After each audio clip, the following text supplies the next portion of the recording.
At the moment, the attorney for this body, Fred Townsend, is not here. And so we're going to do a couple little things and get the meeting started, but we're just going to be just a few minutes late, and I'm sorry.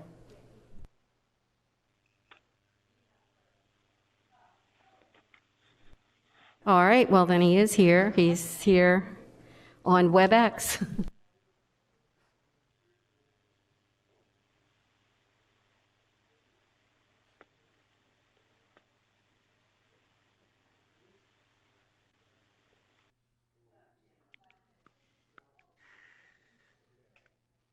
Good evening, Ms. Denny. Good evening, Mr. Townsend. How are you? I apologize to everyone, but hopefully we can make this work. I'm sure we will. No apologies necessary. So at this point, then, we you probably already realized, but we are down 2 people tonight, Mr. Saunders and Mr. Jenkins. And I was just waiting because I just found out that you were online. So at this point, we're going to call the meeting to order and get going.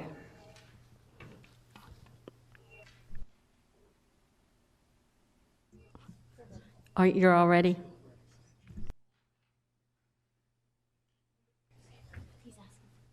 Sorry, Mr. Chairman, I was getting ready. Ms. Hudson? Here. Mr. Saunders? Mr. Jenkins? Mr. Cusick? Here. Mr. Crossan? Present. Mr. Nichols? Here. And Ms. Stenny? Here. Vote shows we have 5 present, 2 absent. We do have a quorum. Thank you. Will you introduce the staff, please? Yes, thank you. Good evening, everyone. My name is Scott Blair. I'm one of the planners here with Kent County Planning Services. Also with me is my fellow planner, Jamie Fensky, to my left, and Mr. Mark Kennedy will be handling IT. We have Mr. Fred Townsend online. He will be the board's legal counsel this evening. Okay, so at this time, I'm going to ask those present to rise so we can pledge allegiance to our flag.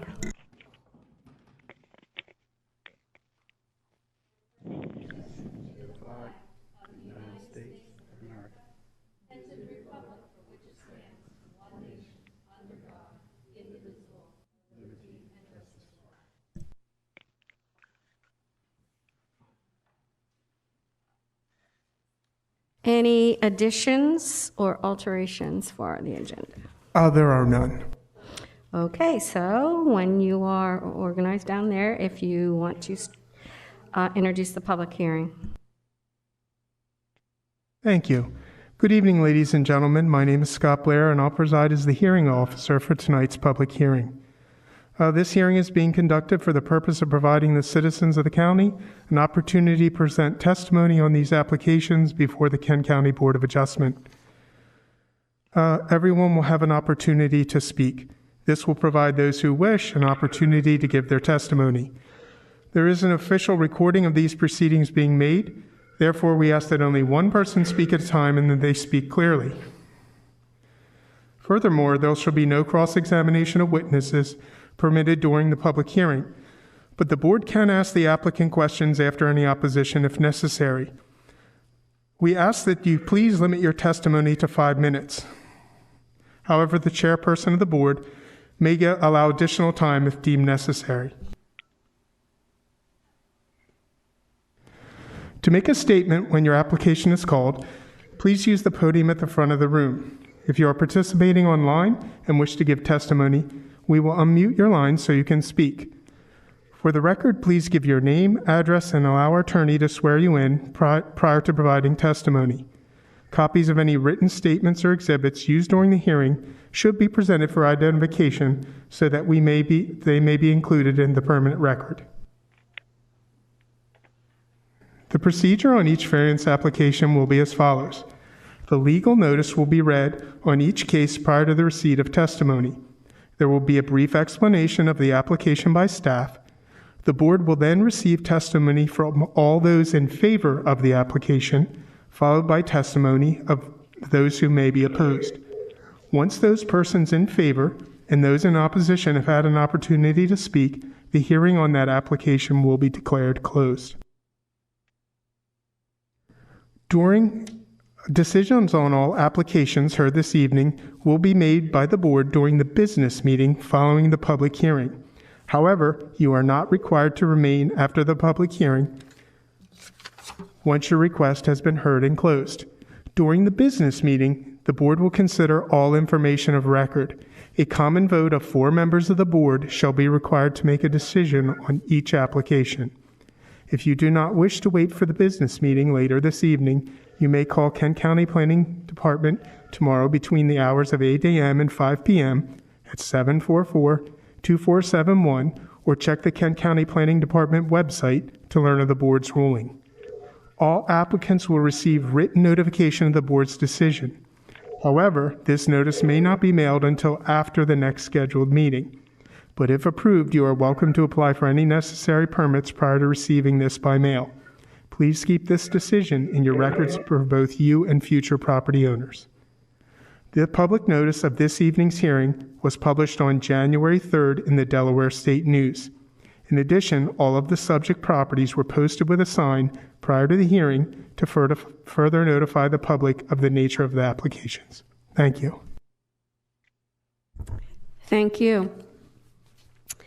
At this time, we're going to have a statement from our counsel who is online, the purpose of which is to help those who are here tonight and are going to give testimony to understand what is acceptable as testimony before this particular body. Mr. Townsend. Thank you, Ms. Denny. And I'll also add that I'm hearing everyone loud and clear. So hopefully the witnesses will be able to speak in the mic as well as everyone else seems to be doing. My statement is as follows. The standards for the granting of variances are set forth by the Delaware Supreme Court in the case known as Board of Adjustment versus Quick Check Realty. The standard applied to area variances considers whether a literal interpretation of zoning regulations results in exceptional practical difficulties of ownership. In order to determine whether the exceptional practical difficulty test is met, the board must weigh the following 4 factors. First, the nature of the zone where the property lies. Second, the character and uses of the immediate vicinity. Third, whether removal of the restriction on the applicant's property would seriously affect neighboring properties. And fourth, finally, whether failure to remove the restrictions would create unnecessary hardship or exceptional practical difficulty for the owner in relation to the owner's efforts to make normal improvements to the property. This factor is satisfied only when the difficulties alleged by the owner are practical rather than theoretical and exceptional rather than routine. Note that the inability to improve one's business or stay competitive as a result of area limitations may qualify as a legitimate exceptional practical difficulty. And it is here also where the board considers whether the applicant is seeking more than is minimally necessary to relieve the asserted difficulty. In general, the board is not permitted to consider factors other than the 4 listed. So those speaking both in support of and in opposition to applications are urged to present only information bearing directly on those 4 factors, which are, again, the zoning district, the character of the immediate vicinity, the effect on neighboring properties, and lastly, whether the applicant faces exceptional practical difficulties of ownership. In particular, presenters are instructed to exclude from their presentations any discussion of personal disputes or acrimony between the applicant and neighboring property owners. The board is not able or authorized to resolve disputes such as those, so please limit your remarks to the 4 considerations. Thank you. Thank you, Mr. Townsend. Okay, so let's begin the public hearing. Thank you. The first application this evening is A2201. Do we have someone here to represent the application? You don't have to come up yet, but after I introduce it, we'll call you up for testimony. Thank you. So again, this is A202201 Michael C. Hamlet.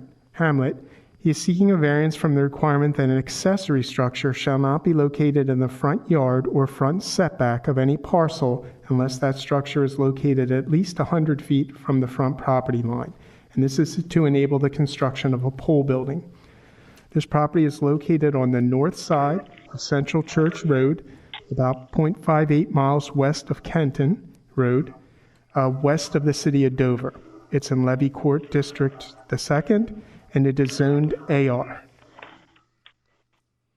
So you can see in Exhibit B that the applicant is requesting to build a 26 by 40 pole building, and they are seeking to allow that as close as 40 feet from the front property line. This is photographs of the site looking down Central Church in the other direction.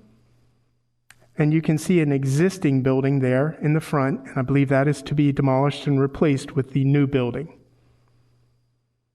This gives you an idea of what's on the side. I believe Mr. Hamlet can speak to that, but perhaps it's the septic system there off to the left. And this is a look at the front facade of the house. You can see, again, if it's in front of the house, it has to be 100 feet from the front property line, so you can kind of get some idea where the existing pole building or structure is for some perspective. And this is, again, another shot on the side of the house and another shot of the property.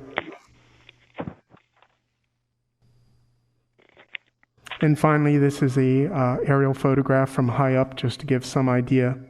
There you go. That's a closer aerial photograph to give some perspective of the character of the area and what the site looks like.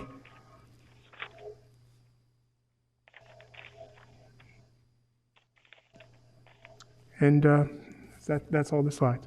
Okay, if we could have Mr. Hamlet come up, please, and first allow our attorney to swear you in, and then please give testimony. Thank you.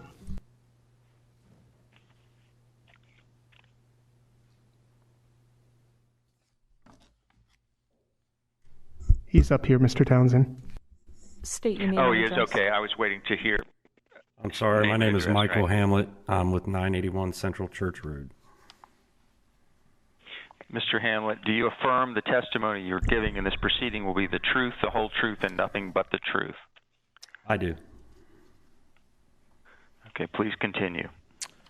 Okay, I'm glad that you pointed out that we needed to address the specific criteria, because that's how I prepared my response.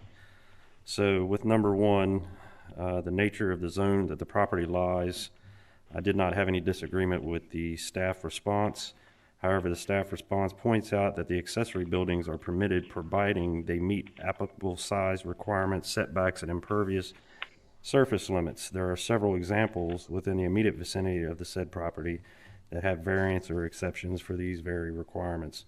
Examples such as 567 Central Church Road, 476 Central Church Road, and 615 Central Church Road, all within a quarter-mile vicinity of the home. In Section 2, the charter and uses of immediate vicinity, I would use the same response as Example 1. Number 3, whether removal of the restrictions on the applicant's property would seriously affect neighboring properties. The staff response claims that the removal of this requirement may negatively affect other properties in the area and lead to undesirable trends for such structures to be placed in front of yards or in front yards. There are several examples of such exceptions throughout the entire length of Central Church Road, as many of the homes were constructed and placed prior to the 100-foot setback requirement was enacted. There is a chicken farm within 300 yards, basically 2 doors down from the said property, and a home with a business operated out of the garage, twice the size of the home and less than 100 feet from the property. 615 Central Church Road to be exact. And several examples beyond what was provided in Section 1 with similar variance exceptions. The neighbor directly across the street from me at 964 Central Church Road is present, as well as the neighbor 5 doors down from 1382 Central Church Road is present, prepared to testify that they don't feel like their value on their properties will be affected by this structure.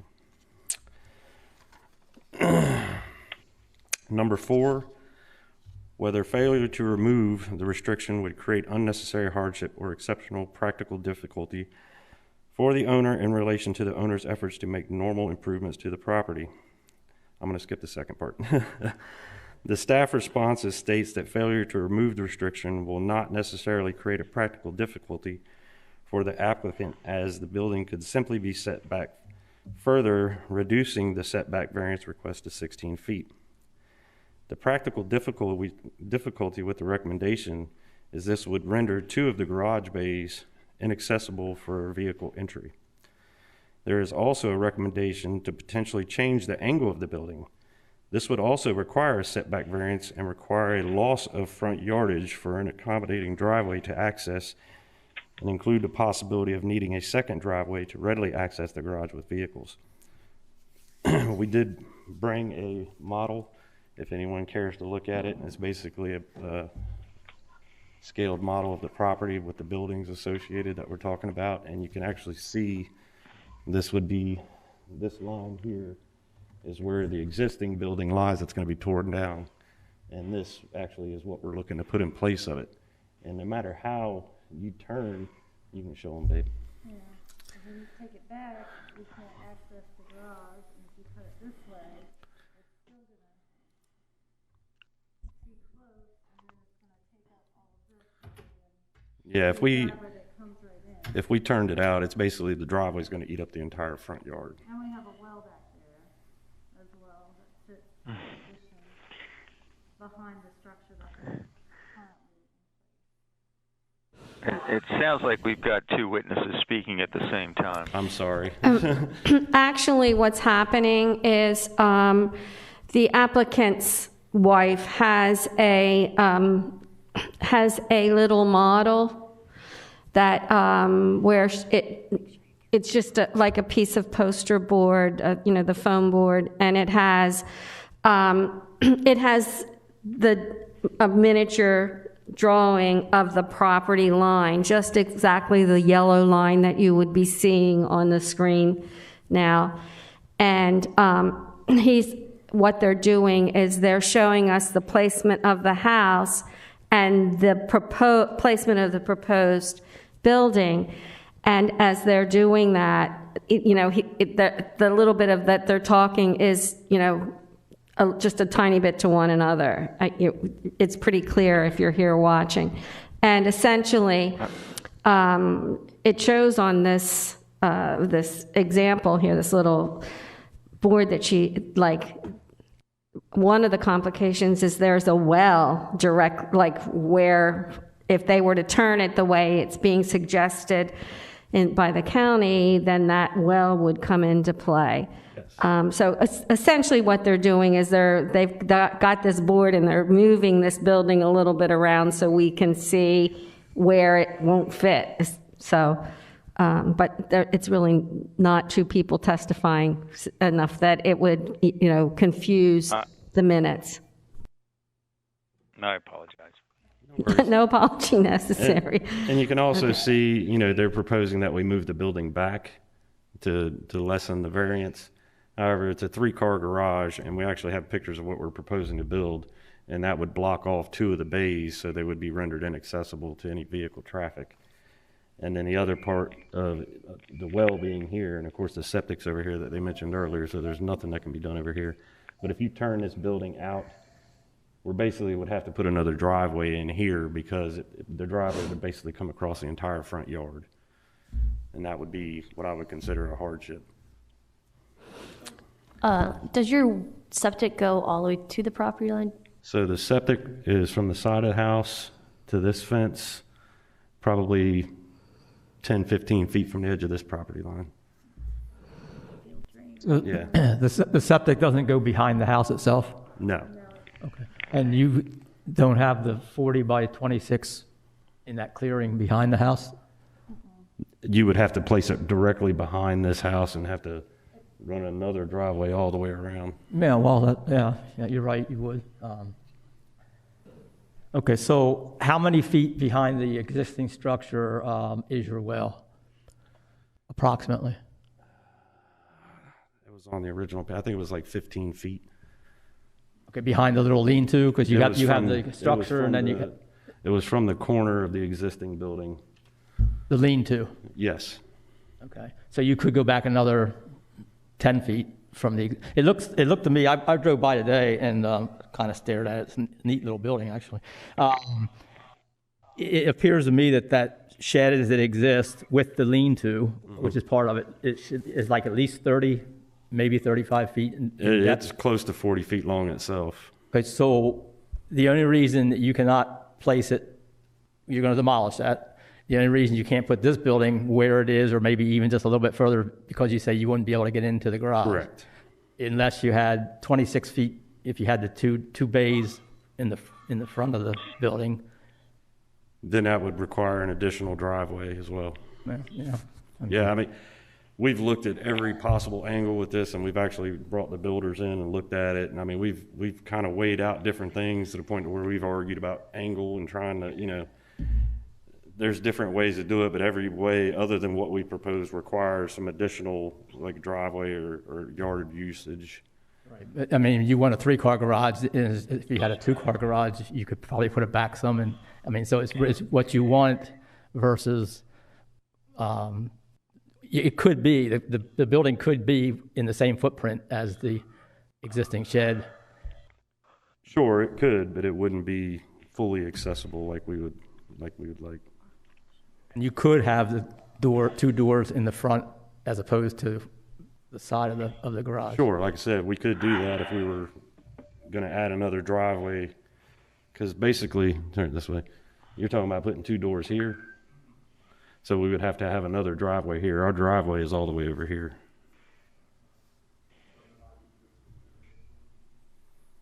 Okay. I guess. Anybody else? So my questions are a little bit more for clarification. Sure. But, so it was my understanding, although I read more than one of these today and I could have them confused, but it was my understanding that eventually it's your intention to take down the house. No. You're We're gonna taking keep down the the house. existing building. The shed, Yes, okay. yes, ma'am. All right, so that's my confusion. Because I'm thinking, well then, just in case the house becomes larger, you need that Well, that was extra one of space our other behind. points was Okay. to be able to have room for expansion on the house. If the garage is actually next to it, Mm-hmm. we don't have any room for expansion. And so this is a one-story house, and storage-wise, you have a basement, you do not have a basement? Okay. It's a 1.5 story Cape style, so we have very limited storage. Okay, just probably It's like an the little attic corner at the attics. top and a little with, yeah, okay. Okay, I think that's it for me. Anybody else? Now I do have some. You wanted to pictures. continue with your, go right ahead. You want me to just pass them around, or? Yeah, we'll take them so they can be, So these are neighboring properties with the same, with the ones that I listed in the speech there, and these are all photos of our property. If they want to see further detail. So the request for this variance did not come before the Board of Adjustment.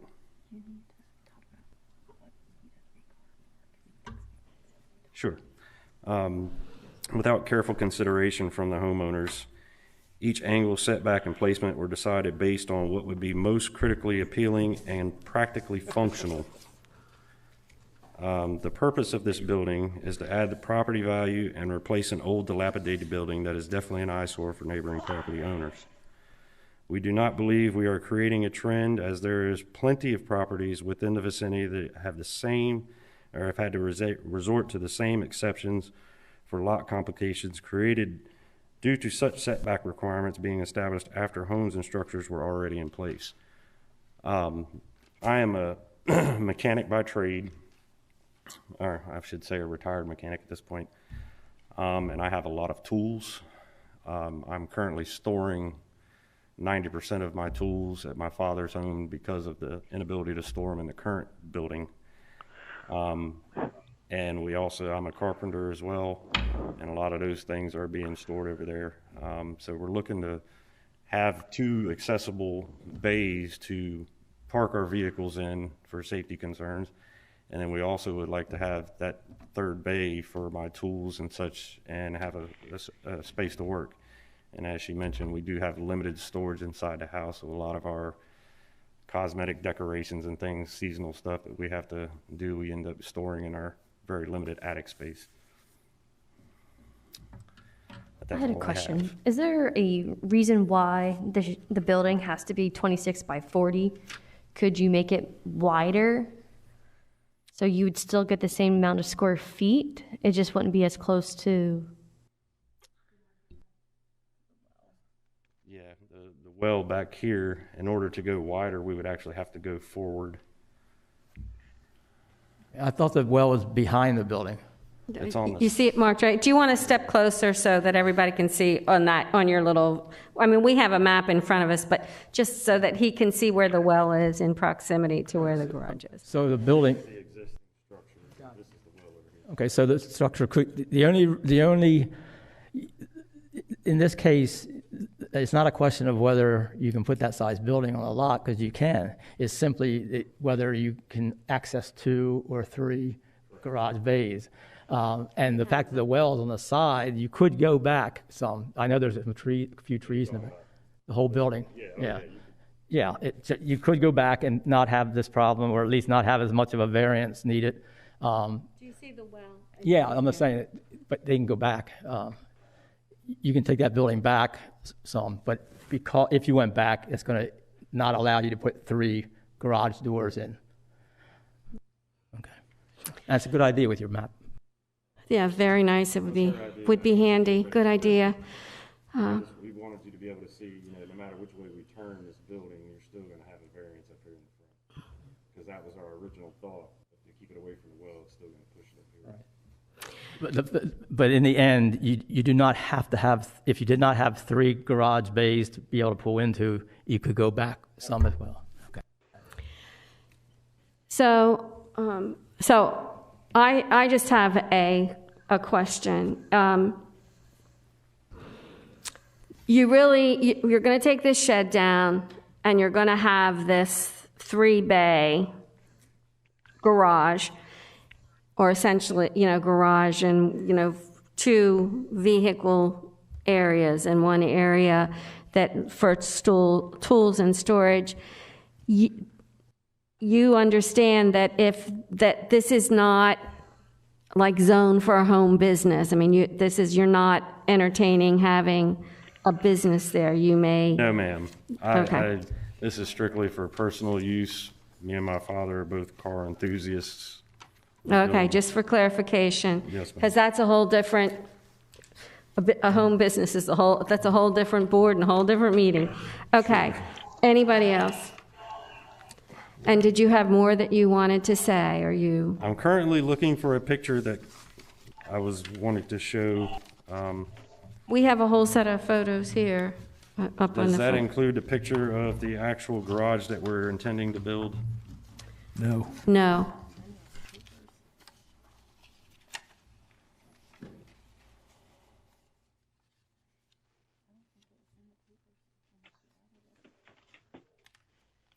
We had it. I showed it to Nick. Yeah, look through those papers.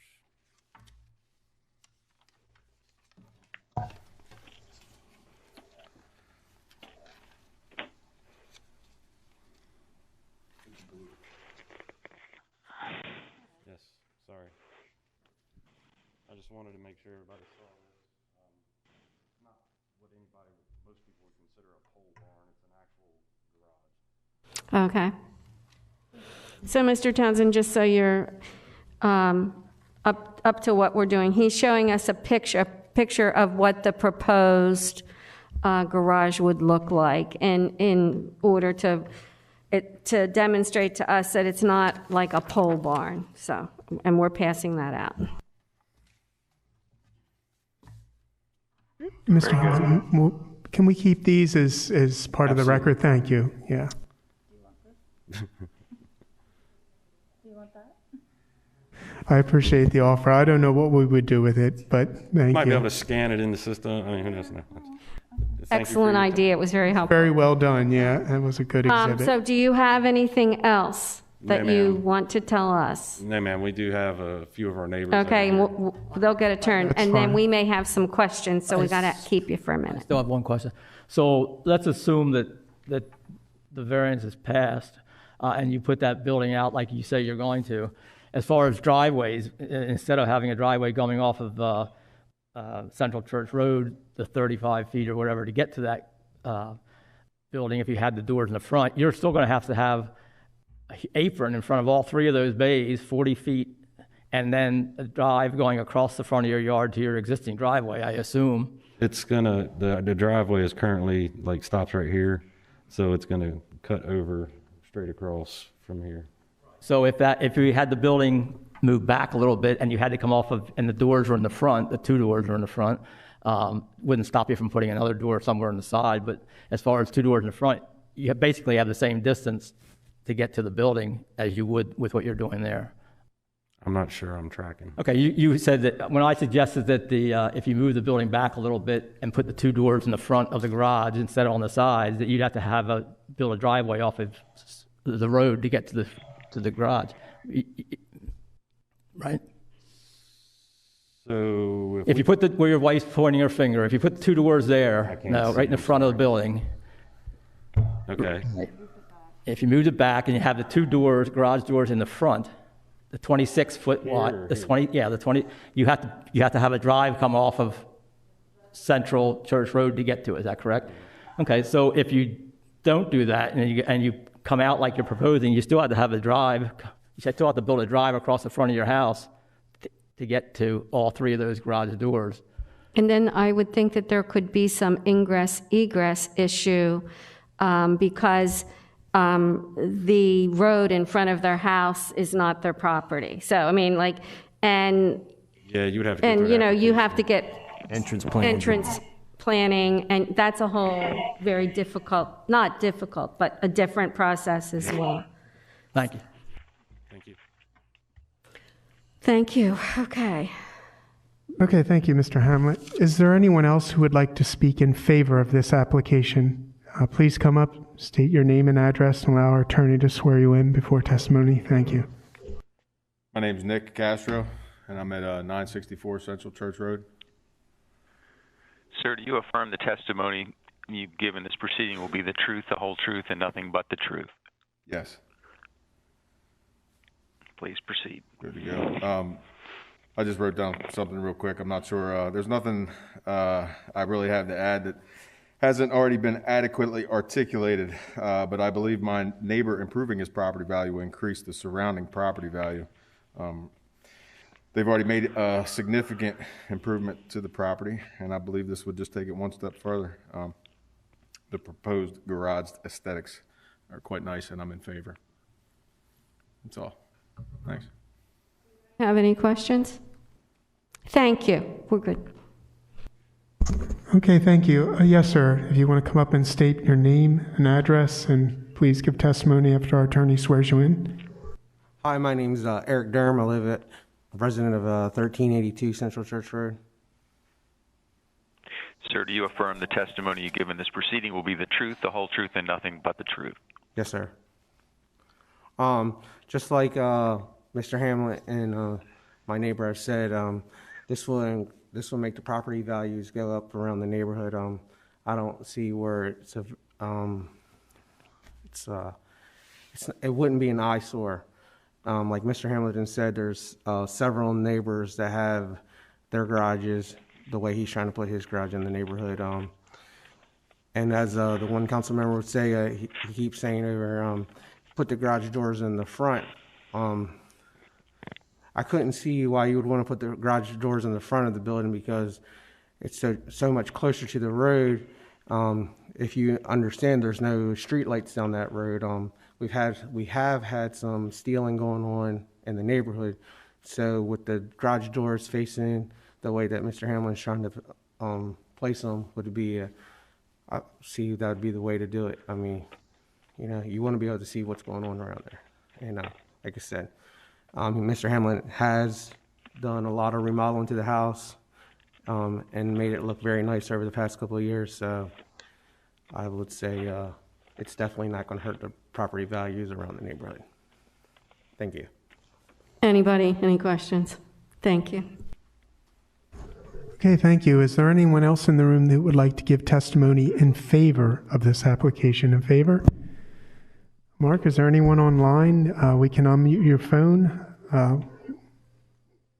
If there's anyone joining us online or on the telephone and you'd like to make comments in favor of this application, please press *3 on your phone to raise your hand, or you can use the hand raise icon at the bottom of your screen.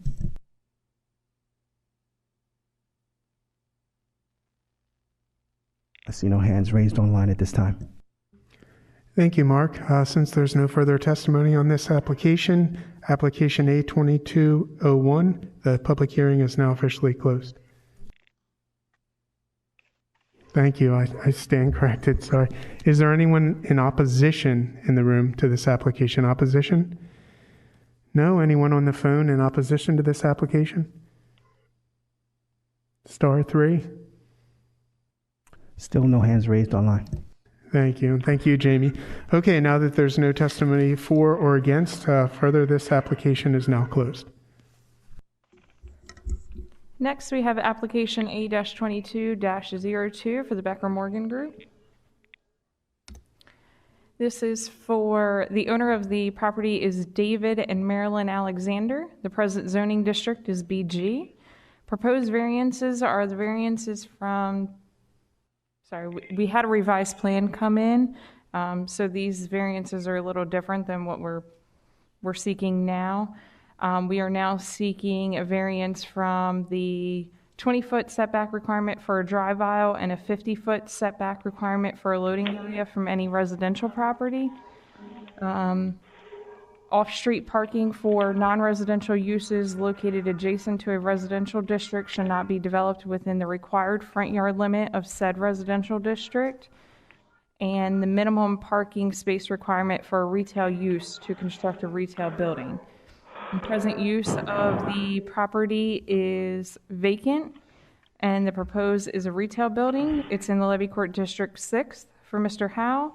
Property is located on the southeast corner of Willow Grove Road and Sandtown Road. It's approximately 1,160 feet east of Sandalwood Drive, west of Felton. Here you will see the first request on the variance from the 20-foot setback requirement for the drive aisle, and this is from the residential property line. They are proposing 13 feet and 3 inches from the residential property line. The required setback is 20. Here is the required 50-foot loading area setback from any residential district you'll see in green. The requested is 22 feet 4 inches from the residential property line. Here is the variance from the off-street parking for non-residential uses located adjacent to a residential district shall not be developed within the required front yard limit, which is 75 feet off of both Sandtown Road and Willow Grove Road. You will see in purple what the required 75 feet would look like. They are asking for a variance of 30 feet 6 inches from Sandtown Road and 27 feet 6 inches from Willow Grove Road. They are also seeking a variance from the required 54 parking spaces for a retail building, and they are proposing 33 parking spaces. Here are the 4 variance requests altogether. And this is looking at the property from Sandtown, the corner of Sandtown and Willow Grove. This is looking down Sandtown, down Willow Grove, and at the property from the corner, down along the side of the property, and the aerial. All right, Mr. Street, if you want to come forward, state your name and address for the record, and allow our attorney to swear you in. Okay, before you get started, Mr. Yeah, I need to recuse myself from application A22-02 as I'm employed by the firm that is representing the applicant. Thank you. Okay, now.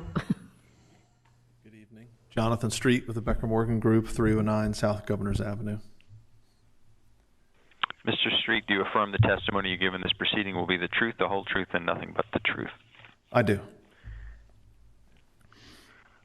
Do we have the PowerPoint presentation? You may proceed. If I can interrupt you for just 1 minute, one of our members wants to ask the staff a question. So I just want to be clear. What you said there was a revised plan, but I didn't quite see where the difference. In what we have in front of us? What's the difference in what's being requested? So they originally submitted a plan where the entrance of the building would be kind of facing the corner of Sandtown Road and Willow Grove Road. The parking was slightly different, so they actually were asking for 2 more variance requests. They had revised the plan so that instead of the 6 original variance requests that they were asking for, now we're asking for 4. Yes, sir. So it was advertised for 6 variances. They had made the change, and what you see in your packet are the only 4 that they're asking for. Thank you. Thank you. Now, go ahead. We're already making improvements. We went from 6 to 4. Good evening. My name is Jonathan Street. I'm an associate with Becker Morgan Group here to go over some of the variances that we are requesting relief from the county code, and I've got a brief presentation to kind of depict what we're asking relief from. This just gives you an overview of kind of where it is. There's a couple animations, so if you can hit enter. So this is right at the corner of Sandtown Road and Willow Grove Road. Sandtown landfill is just on the north side of us. If you hit it again, you'll see the subject parcel on the corner itself. If you go to the next slide.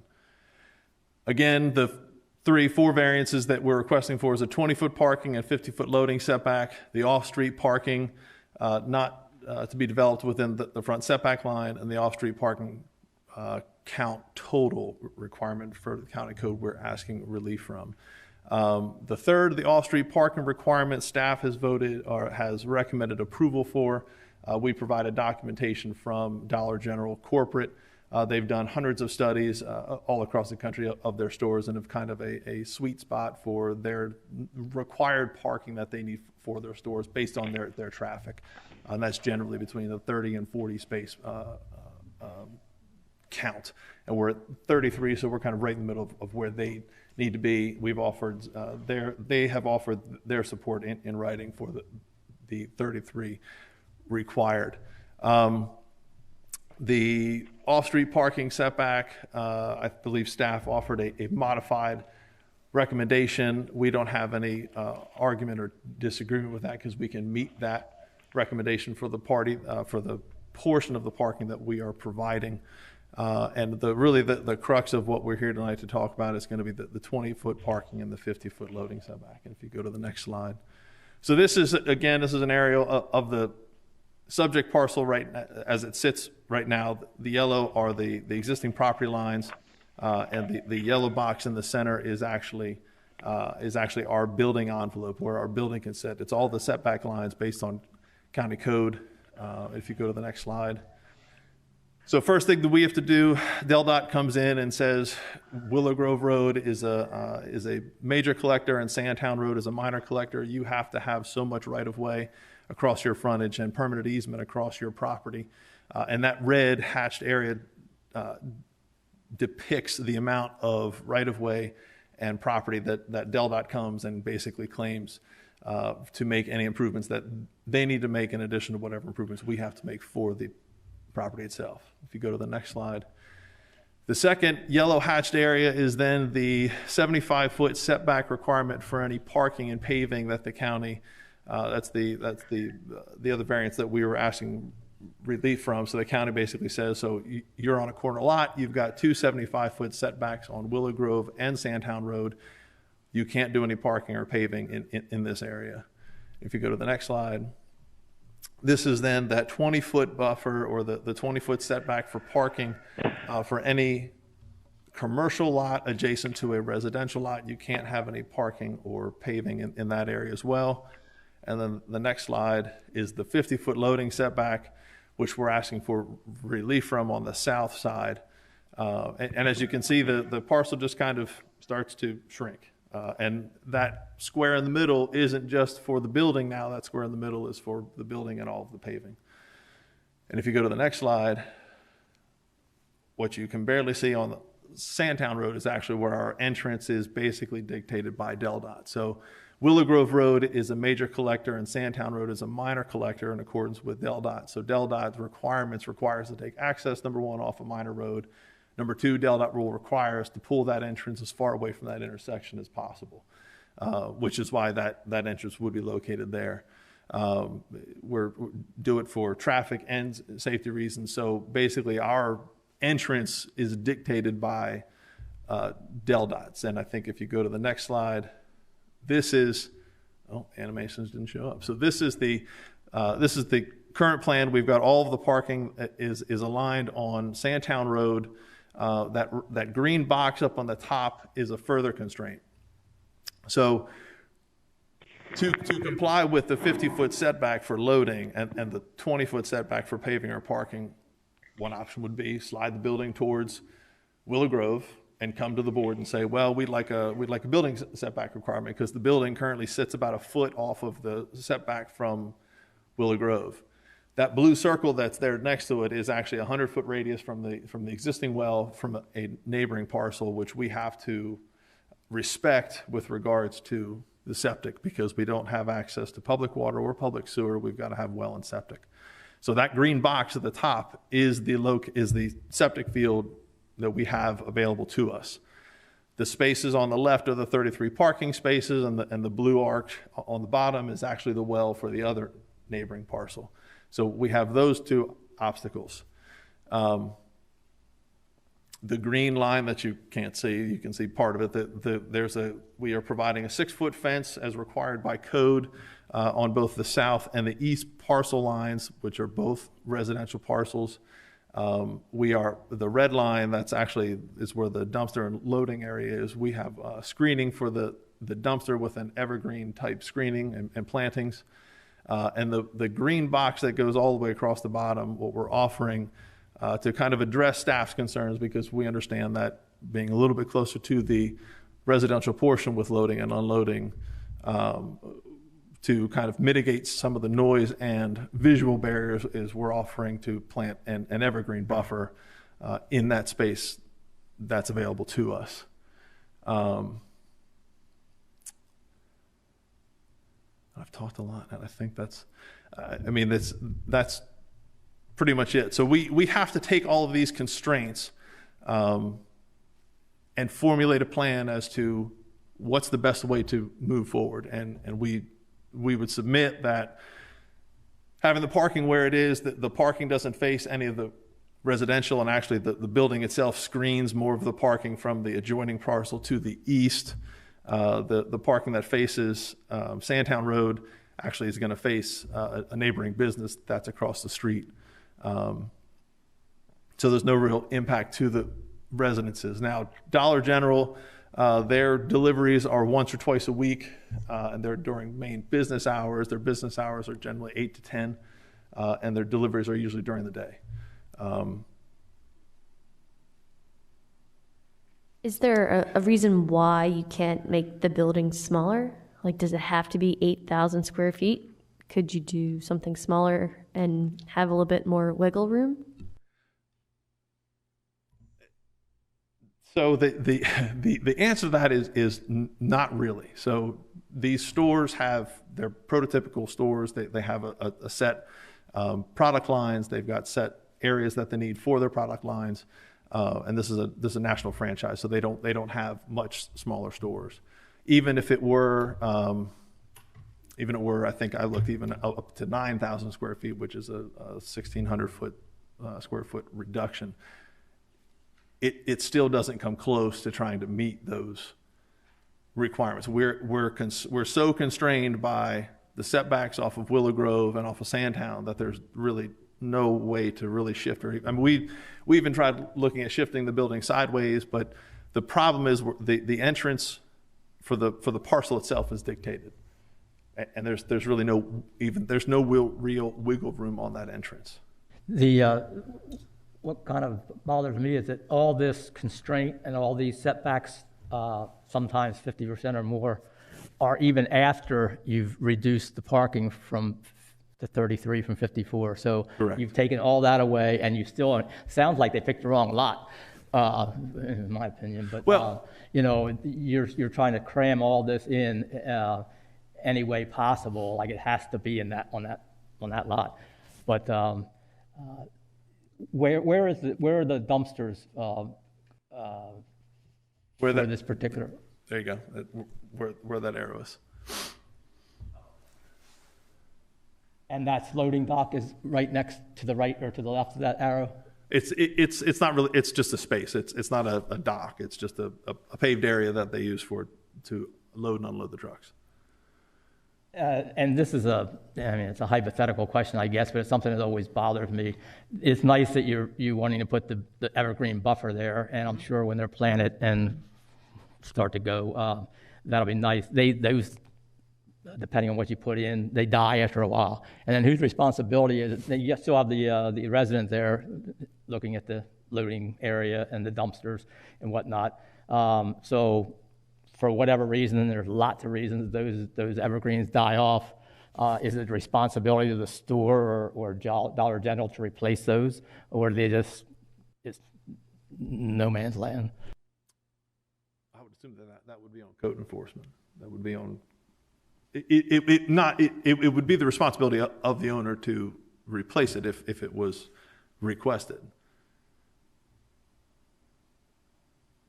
Did they happen to check and see if this would all work before they purchased the lot?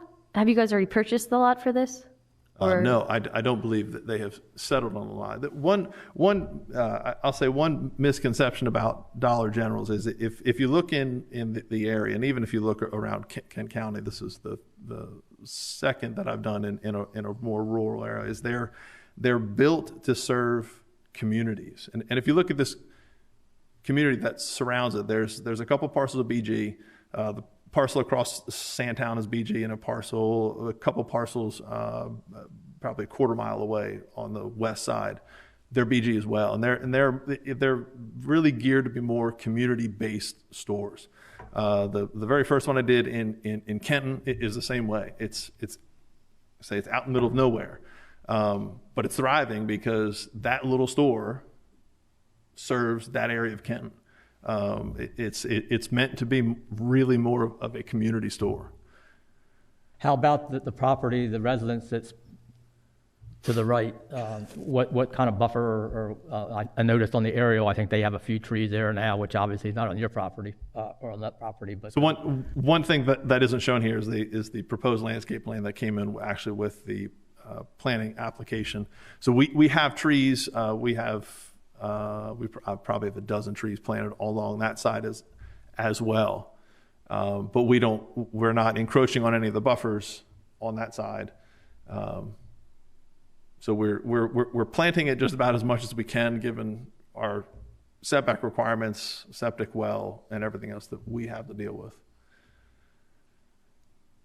And you said that you were okay, or Dollar General is okay with the staff's recommendation of the modified on the, I think it was a 25 modified setback for the parking.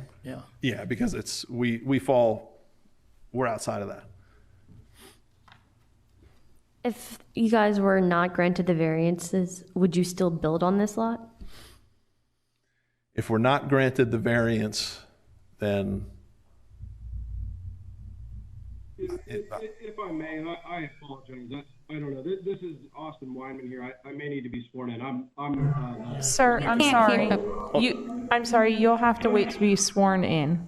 Austin, hold on real quick. Okay. Austin Weinman with Pentex Ventures. He's the chief operating officer of Pentex, who is the developer for the project, is actually on the phone, and he's trying to speak right now. We'll give him an opportunity, as we're done asking questions of you. Okay. So, are you satisfied with your question? You're waiting for the next guy to answer it. Is that? Is he going to answer? Yeah, we'll give him a turn. We'll swear him Austin in. probably will answer that question. Okay. So I have a question that is why on the neighboring on the, I guess it's south, I mean, I know that there's a landscape requirement, but why not a fence? Wouldn't that offer more privacy to that? There's a fence on both property lines. Okay. There's a 6-foot high fence across the south and across the east. It's harder to see on this. This was those two lines are supposed to come in separately so that I could speak to each one of them separately. Okay. That makes me feel better. Okay. I guess, obviously, you answered what would have been my next question was, and typically we see this del dot dictates where you come and go from this property, yes. So that's why you have to make the turn on Willow Grove Road to enter the property. Right. And then when they have the trucks come to deliver and pick up goods, mostly deliver, they're essentially it goes straight back in and then or backs in. They would probably have to back in, so they would pull into the lot and then back in to that space. Okay. Or they'd pull in and they'd have to back out. Mm-hmm. At some point, someone's got to back up. Okay. Okay, I think my questions are answered. Anybody else? Thank you. Thank you very much. Again, Austin's on the phone. I think Austin wants to speak. We'll give him that opportunity. We ask next. Is there anyone else that would like to speak in favor of this application?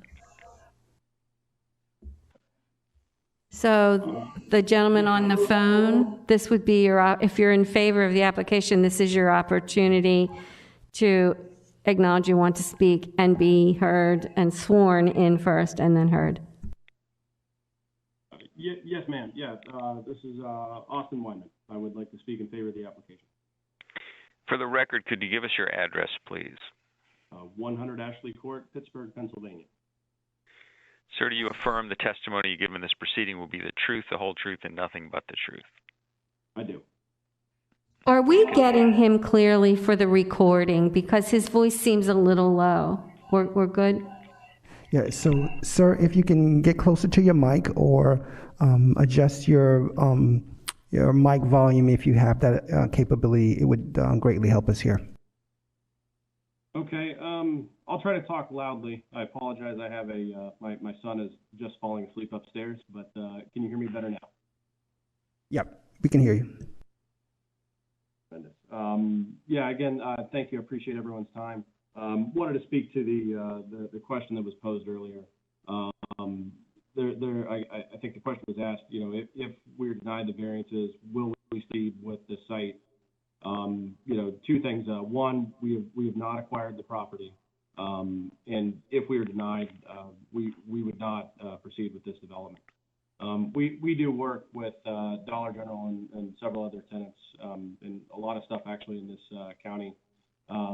But the clients we work for, Dollar General has, thousands of stores across the United States. And one of the big things that they have increasingly grown to focus on is providing, additional groceries to underserved food deserts. And in particular with fresh produce and things of that nature. The layouts that they come up with are really optimized to help deliver the food offerings to the communities in which they reside, and that dictates the building sizing that you see before you. And what I would just kind of further add too is that even if we were able to reduce the size of this building because of the ways that delivery trucks have to maneuver, it really wouldn't have any meaningful impact on our need for relief. In particular with the delivery area, we're very constrained, as John eloquently put, with all the takings and everything else that really hamper our ability to do this development. You know, we search long and hard and try to only focus our efforts on properties that are properly zoned. And quite honestly, this, you know, the setback challenges, you know, are quite difficult to deal with. And, you know, as you know, good stewards and good neighbors, you know, we wanted to go ahead and include fencing, include landscaping on top of that, and all these things that we can do to provide visual and auditory screening to, you know, our neighbors. So, you know, with that, I think those were the open questions that were asked that were, you know, maybe best for me to answer, but I'm happy to respond to any other questions about, you know, operations or the suitability of this site, should there be any. Okay, anybody have any questions of this gentleman? Looks like you're off the hook. Hey, I appreciate that. Thank you. Okay, is there anyone else that would like to speak in favor of this application? Again, if there's anyone online, you can use your raise hand icon, or if you're joining us by phone, press star 3.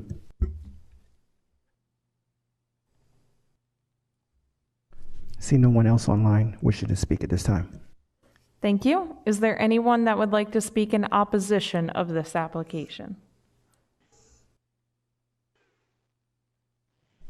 Again, no hands online. Thank you. Seeing no one in opposition, we will go ahead and close the public hearing for application A-22-02. Okay, so does anybody, before we open the public hearing, does anybody need a quick break? Or are we good to just move on? We've been short so far. Oh, sorry. So we are now calling to close the public hearing aspect of this meeting, and we are going to call to order the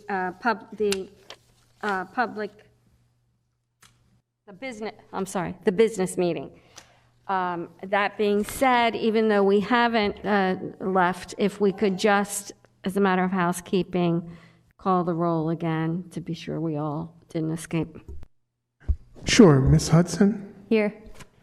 Mr. Kusick? Here. Mr. Crossan? Present. Mr. Nichols? And Ms. Stenny? Here. We still have 5 members present, still 2 absent. Okay, so the first order of business before us tonight is the election of officers. Typically, Sorry, we need to do the minutes first. Yeah, we read the bylaws, and for some reason, they like to close out the previous year with the minutes before the election. It's a minor quibble, but... All righty, I'll follow the yellow brick road here, the black and white road. First order of business is approval of the minutes from last month's meeting. I make a motion to approve the minutes from last month. Just for the record, I was recused from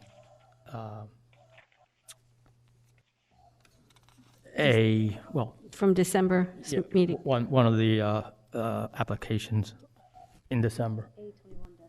A21-46. Okay, and that's part of the minutes.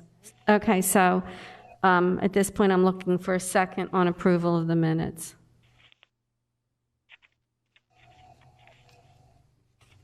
Second. Okay, so we have a motion and a second. And all in favor? Aye. Aye. Absent. We do have one person who was not at last month's meeting. Any nays? Hearing none, so carried. Minutes are approved. Moving right along, next order of business is election of officers. And typically, we begin with taking a nomination for the chair, and then it's up to the members whether you want to vote on paper and pass your votes, if that's easier, either way. So at this point, we're looking for motions. I make a motion to appoint Miss Denny to chair. Okay, so we have an motion. Second. Do we have any other suggestions? You're it. Alrighty, thank you. Okay, so at this point, we have only one person nominated, which would be me, so I guess tag I'm it. Okay, moving right along, now we need nominations for the vice chair. I make a motion that we nominate Brian Cusick for the vice chair. I second. Okay, so we have a motion and second on Mr. Busick. Do we have any other nominations?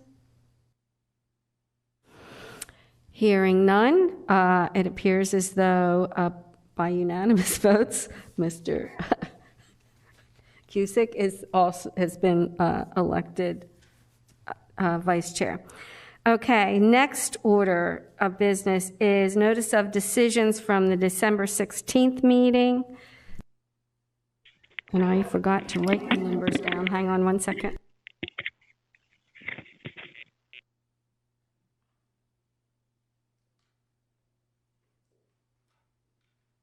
Those are A, 2145 and 2146.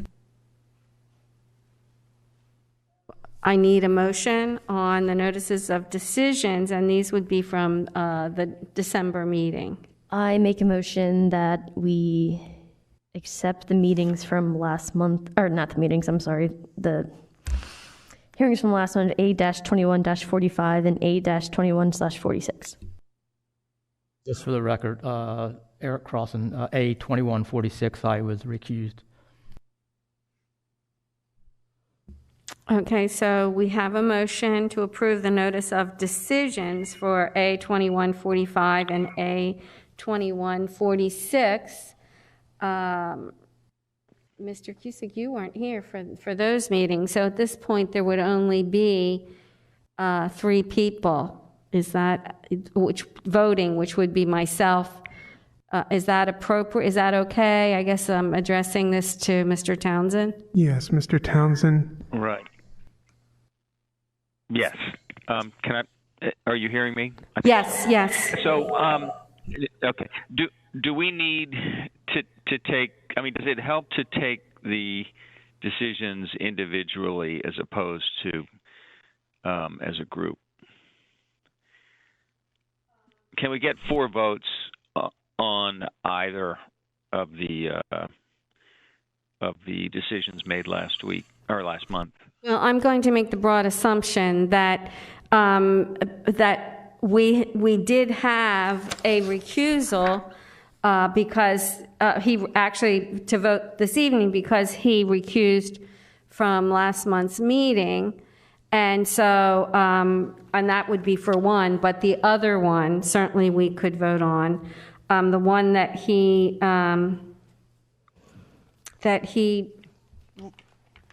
I'm looking, pardon me. He recused to vote last month on A-2146. So we could address A-2145 and have 4 people. I make a motion for notice of decisions to approve A-21-45. Second. So we have a motion second on A-2145. All in favor? Aye. Aye. Absent. And we have 1 absent from last month. So any nays? Hearing none, A-2146 is hereby approved. So now, Mr. Townsend, that just leaves us the one, which is A-2145. Okay, and in that case, Mr. Cusick was absent during that meeting, and Mr. Crossan recused himself. Is that correct? That is correct. So you may be aware that an appeal has been filed in relation to this application, and I'd like to get the record finalized, and that requires the adoption of the notice of decision. So I think if we just put on the record that Mr. Crossan was recused from participation.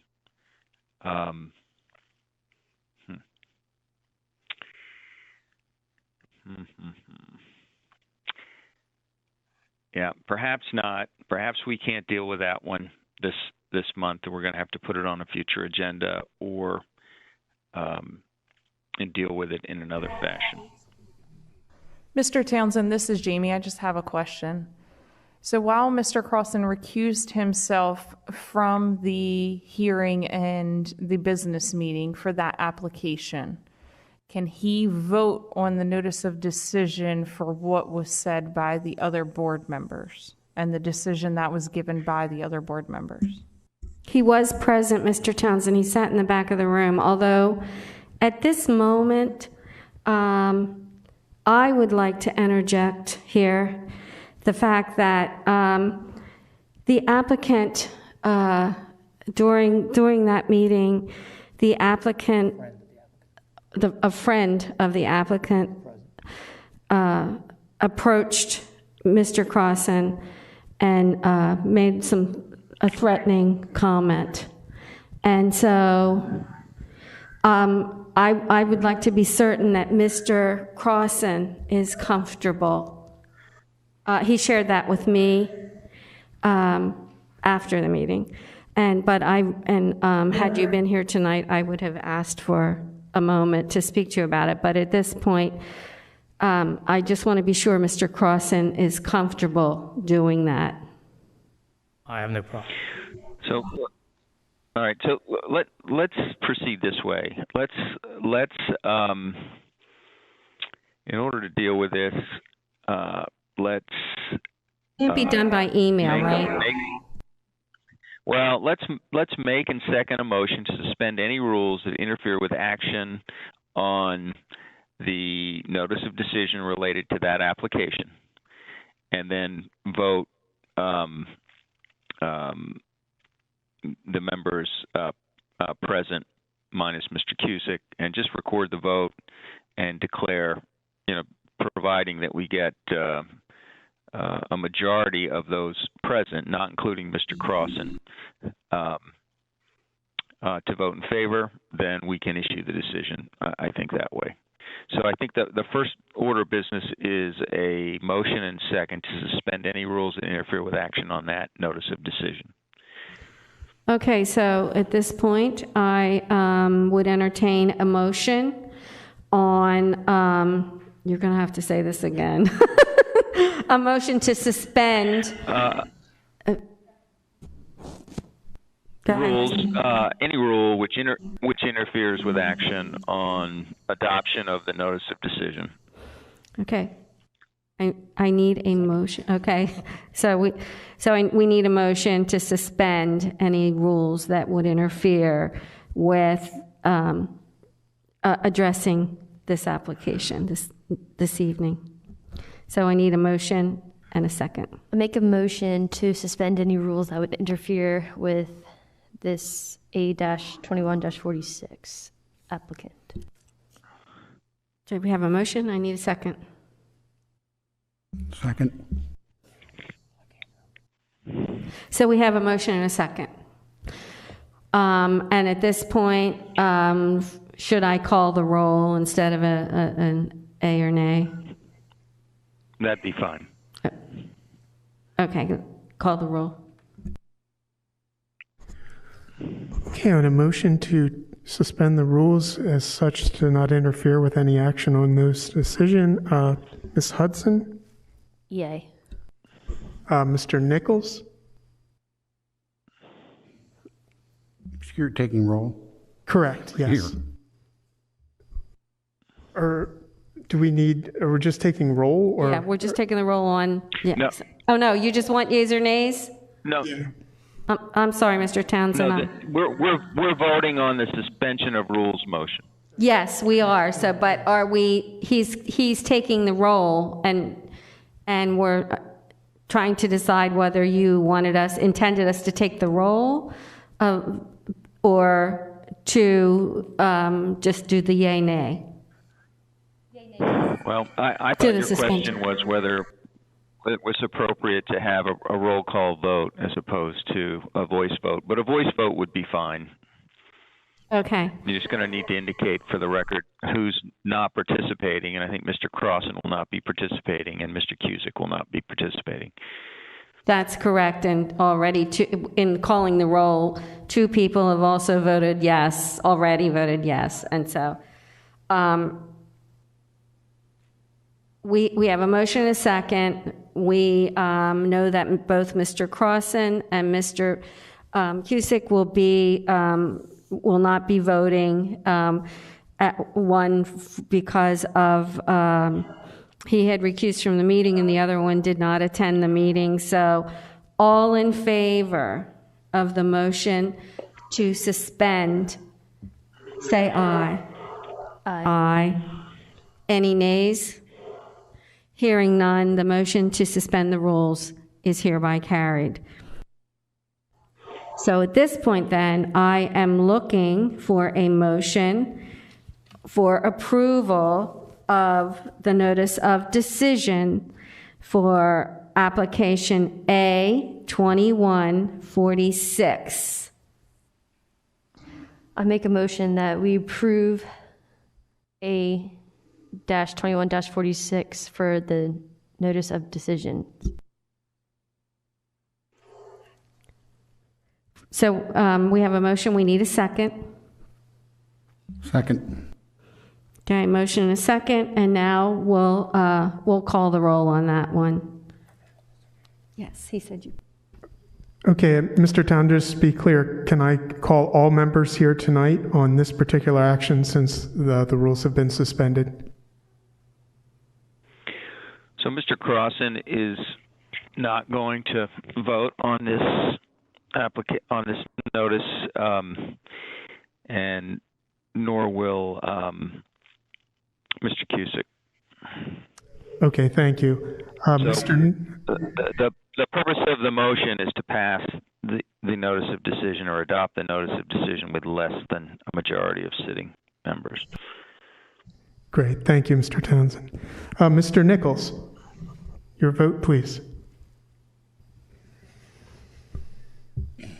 I'm sorry. I can't cast a vote because I kind of got lost in the administrivia.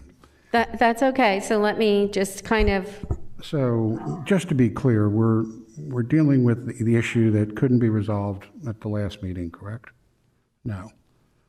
I got lost. I apologize. Yeah, this is fine, Mr. Nichols. This is to approve the notice of decision from last month on the appeal for Mr. Kirby. It was A21-46.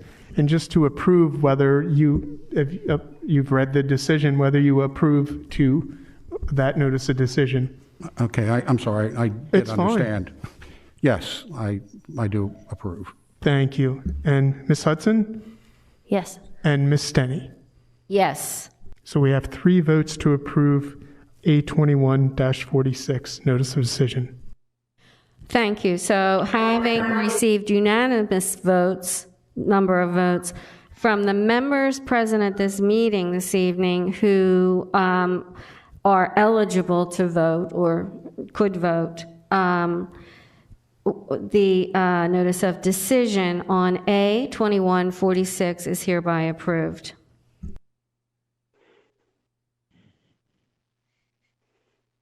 Okay, so moving along, we have old business before us this evening. First matter listed is that of Melissa Toe and Brandon Whitehead. And as the members present last month might recall, this matter, or this application, was tabled until tonight's meeting because, as my recollection is, as we took the vote, and I think that's pretty clear in the minutes, as we took the votes, we kind of reached a little bit of a stalemate, and so we decided that it might be best tabled until we could have enough members present to address this and make a better decision. And in that tabling, we decided that we would ask the members who were not at last month's meeting, that would be Mr. Cusick, who present tonight, to review this, and so that we could bring this off the table and address it this evening. Mr. Townsend, is that enough, or is there something more I should be saying? And also, Mr. Townsend, if I could, this is Scott. Do we need a motion to officially lift that from the table before we start discussion? Yeah, once I hear from Mr. Townsend, I'll make that motion. Right. So that's what I heard and understood the chairperson to say, that the question was, are we in a position to ask for a motion to lift from the table that application? And if you get a second and sufficient votes for that motion to pass, then yes. My dilemma, of course, is that, we now have Mr. Cusick present, but we have now lost Mr. Saunders, Mr. Jenkins. So, they don't have they still don't have the full assembly. So, and so that therein lies my question about, should we go ahead and lift it? I hate to make, the applicants, by the way, are present in the room tonight, and I'm not a big fan of suspense in my life, and I'm sure that they would love to hear us make a decision, but that's why I'm asking you. So sometimes as a courtesy, Ms. Denny, when we've got so few members present, this body and other bodies will ask the applicant if they want action taken on their application under these circumstances, or whether they would like it passed or continued to a subsequent meeting. Okay, so then let me do that. I mean, I can see that, I can see the shaking of heads going on, but I am going to ask them to come forward, or at least one of them to come forward, and so that we have this on the record. And then, okay, so I'll do that. I'm also going to make her aware that, as she knows, because she just heard, but I just want the record in housekeeping to show that there are missing members, and so chances could change. So, okay. All right. Thank you, Mr. Townsend. So, so just, again, for housekeeping, will you state your name for the record? Yes, my name is Melissa Tao, and I'm from 173 Lulu Lane. And she doesn't have to be sworn, does she? She was sworn at the last meeting, and we're just asking her what is she. Yeah, so we're not reopening the hearing. We're just asking a simple question as to whether the applicant would like you to proceed. So okay. I don't think she needs to be sworn. Thank you. So at this point, where you have heard this discussion, but for the record, I am asking you, despite the fact that we are yet again, circumstances beyond our control, missing 2 members, would you like us to go forward and make a vote on this? In just a brief conversation, as I got here this evening, I had just a couple words with Mr. Cusick, and I know that he has reviewed and would be prepared to make a vote. Just so you know. Well, that's my question. Can I vote to the motion that was made at, or does it pretty much have to reopen the whole? We'll have to make a new motion. We tabled it because not enough votes. So I just didn't know if those votes already stood, and I could just make a motion, because we're not going to be able to come to a conclusion tonight. Then that's unless we get unless we all vote tonight, one way or the other, which would. We have 3. You'll need 3 4 no's. members. You already have 3 no's and 1. We would all 4, and so if we take a vote tonight, pretty much everybody has to vote yes. Can I ask a question? Sure. Are you voting simply whether or not we get it at all, or would somebody make the motion for a 4-foot setback or a 10-foot setback like they did last time? Mr. Townsend, can you answer that? I think it would go as to what was dictated in the minutes, but that's why we have counsel. Okay, yeah, I'm just wasn't sure, like, what, last time, I'm not sure where it got hung up, whether it was at all or whether it was for the 10-foot. Where it got hung up was so you wanted it up against the property line, that's where it got hung up. So, and then after that, it got tabled. Okay. So there was no modified approval. Remember, it was Right. split So between up that- against the property line and then split between the modified 10-foot back at 6 feet.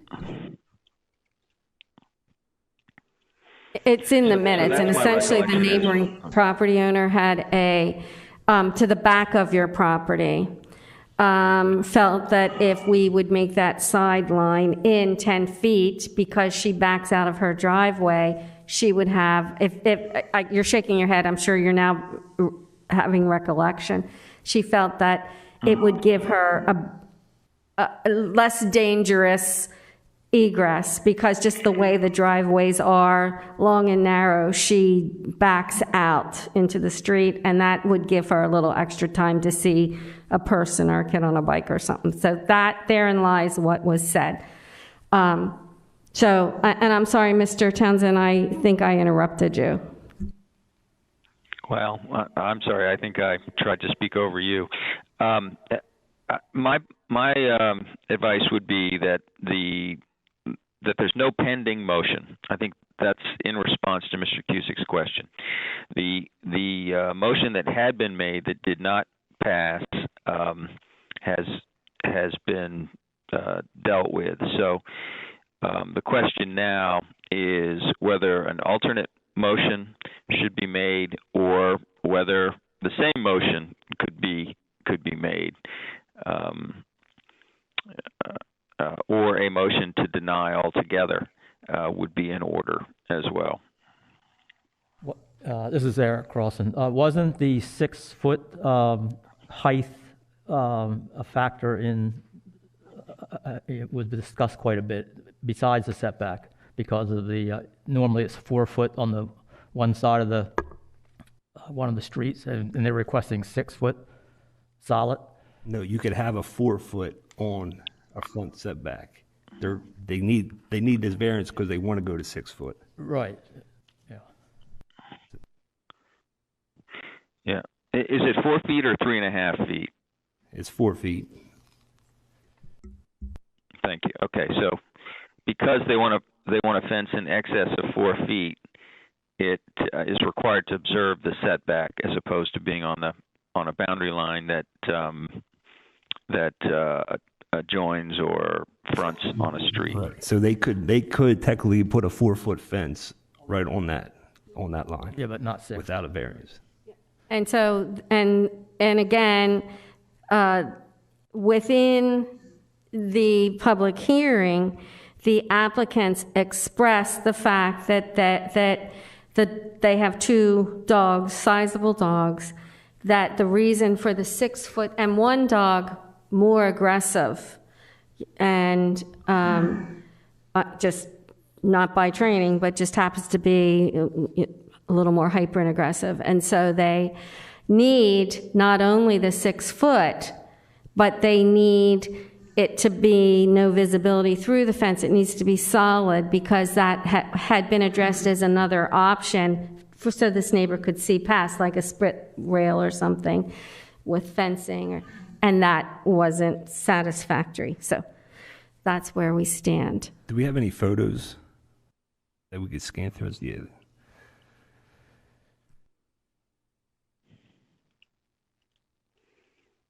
So, right, can we stop? So the sidewalk stops there, right? And it doesn't continue on. It continues back. It continues down past the neighbors. No, it stops at Right at their property. at the end of their property. The neighbor comes out. So really, you're not getting sidewalk traffic by that neighbor's house in the first place. I mean, if they're walking, continue walking, they're going out in the grass. So that's right to the road. Yeah, sorry.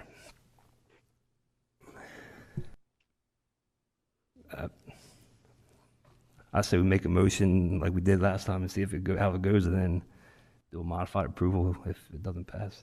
That's my suggestion. Do we do the motion now, Mr. Townsend, or? Sorry, don't we have to lift it? Or We have to lift it first. Did we? Yeah, but did we get an answer from the applicant as to whether they want to proceed tonight? Yeah, I think so at this point. I didn't want it to be canceled altogether or denied altogether, but it sounds like maybe if we could do something in the middle that would work, hopefully. Could you hear her, Mr. Townsend? I certainly could, yes. Okay, good. So at this point, the record is closed, so we should ask the applicant to take her seat then. I make a motion that we lift A-21-44. Second.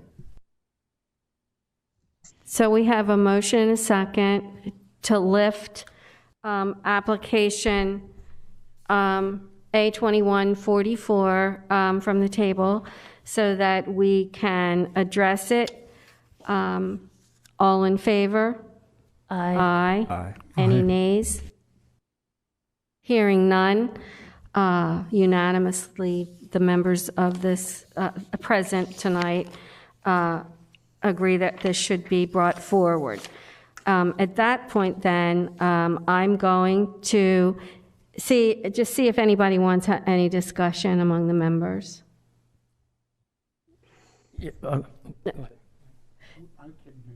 You couldn't hear me? I could not hear you. I'm sorry. Do you want us to have some discussion before we look for a motion? No, I'm clear on what transpired at the last meeting. Thank you. Okay. So at this point, then, I am looking for a motion on A2144.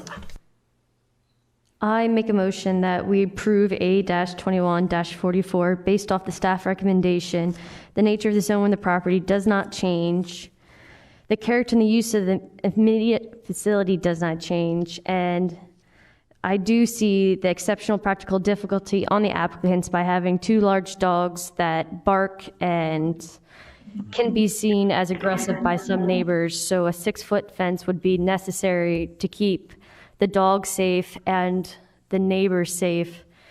And as Mr. Crossan pointed out, the sidewalk stops before it gets to the neighbor's house, so I'm not seeing the sidewalk traffic that she would be concerned with.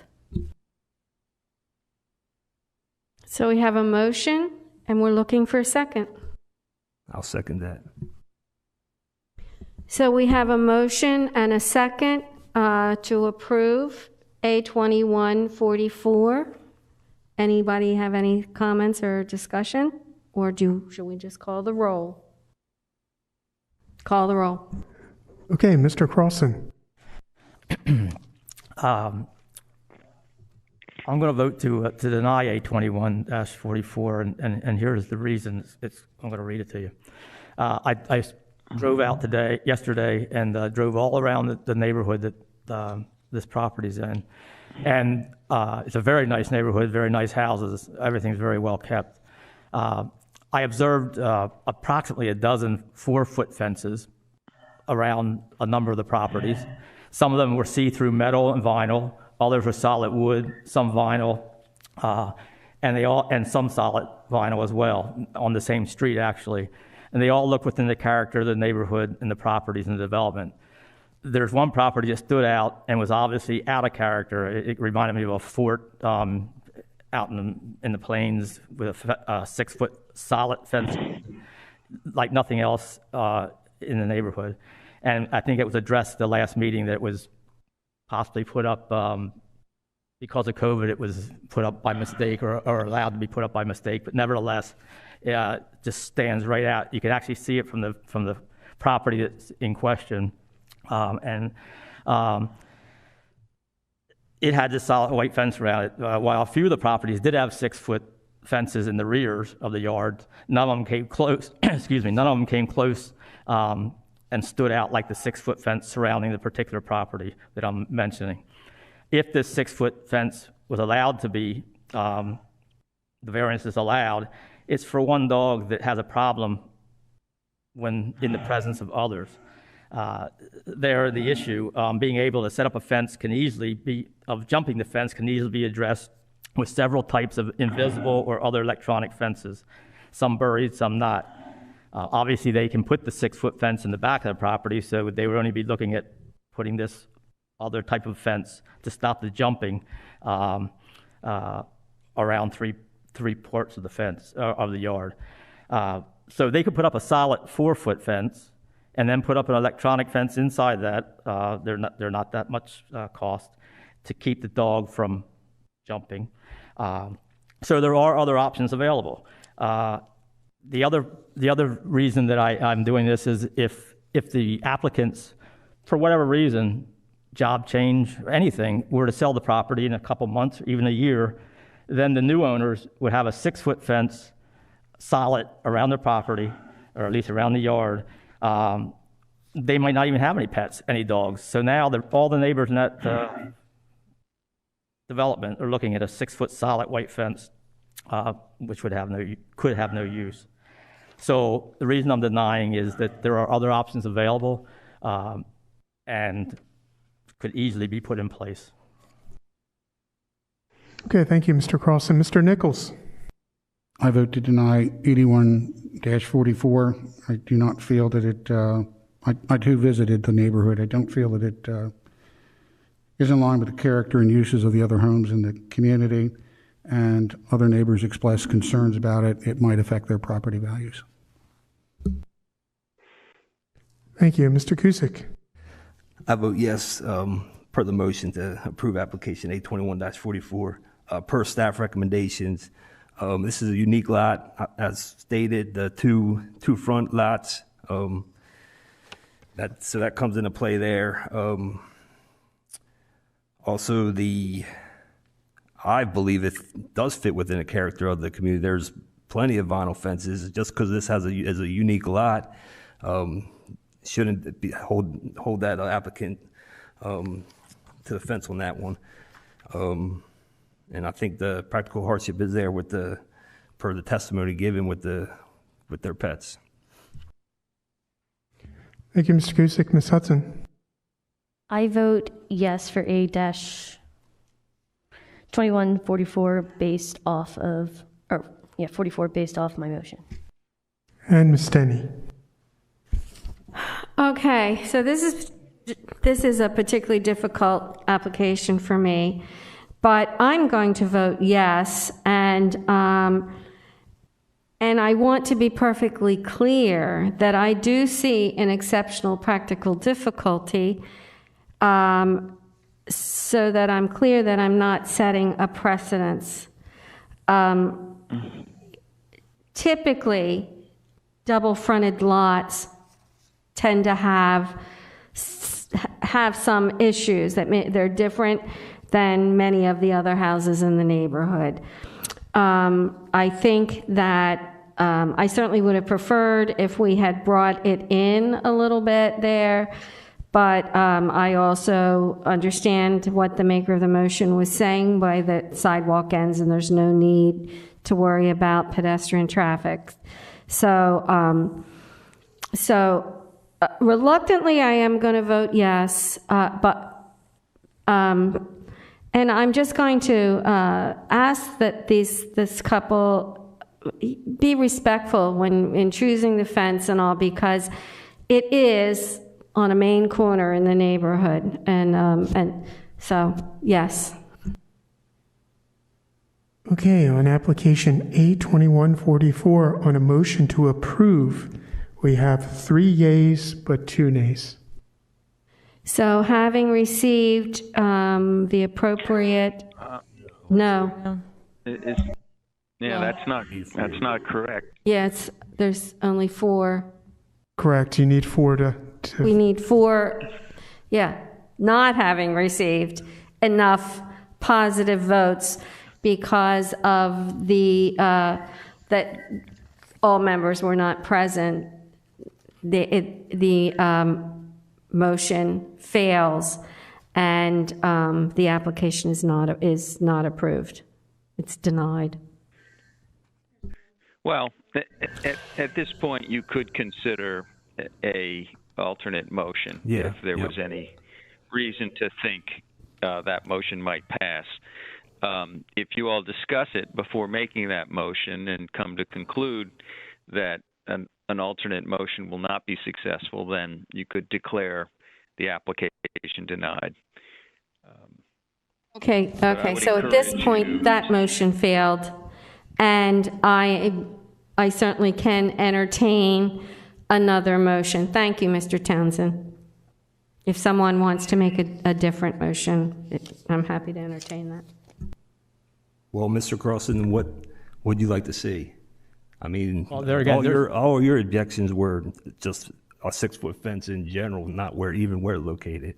Right, and unfortunately, there was no photographs that showed the property with the 6-foot fence, solid white 6-foot fence, which is, so I don't really think it makes a difference whether the fence is 2 feet, 4 feet, 10 feet in from the side. It's still 6 foot high, and it's still compared to everything else in the neighborhood except for But the one. they can put a 6-foot fence up. They can put a 6 up. No, Yeah, they can if they want. in the back of the property, not No. along Mariana. 20 foot off that property line, they could put a 6-foot fence. Correct, as long as it's not in the front setback. And therein lies the issue, because this is a double-fronted lot. And so what faces Marianne Drive, that aspect of the lot, is considered a front yard. Correct. and But this- if that house were in the middle of the block, they could put that fence up, just not in the front setback line. So the 6-foot fence would be allowed. It just happens to be on a double-fronted lot. The only objection, we had a neighbor who objected, and her neighbor supported her during the public hearing. And that was due to this one particular neighbor whose property abuts the rear of her property, who felt as though if it came all the way out to the street at 6 foot, she could have a visibility issue. And that was addressed by Ms. Hudson in her motion. So I'm just doing this for clarification for housekeeping. I'm not making a suggestion, I'm just reminding. Correct, and just for clarification, you can have up to a 7-foot fence as long as it's not in the front setback. So where you see the red, but you see a 25-foot setback on Mariana Drive, yes, thank you, Jamie, they could go to 7 feet right there, actually. But forward of that, it would have to drop to 4. And that's how many feet? And the public policy behind that relates to visibility, because that's along a street. So there's a public safety aspect that justifies requiring shorter fences in front yard setbacks. So previously, wasn't there a 10-foot set? No, that's what they suggested, that they would like to see, the neighboring properties would like to see the 10-foot setback, just for safety reasons. And so when we had our discussion prior to that at the last meeting, in my suggestion, said I would like to see that fence moved in 10 feet to satisfy the visibility issue from the neighboring property. I mean, that was the comments, that's probably what you're recalling. So at this point, I'm looking for a motion. The other motion failed. I'm looking for another motion if someone chooses to make it.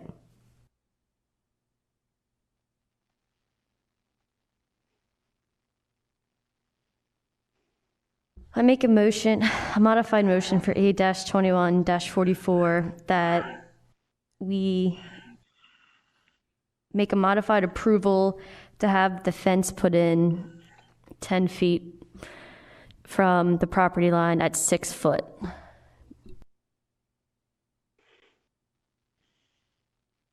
Okay, so we have a motion for the side of the fence that abuts Mary Anna Drive be moved in 10 feet to allow better visibility, side down that street, and then it could be 6 feet. So we have a motion. I'm looking for a second. I'll second that. We have a motion and a second. Anybody have anything else to say? Okay, so then we're ready to call the roll. Thank you. Mr. Carlson?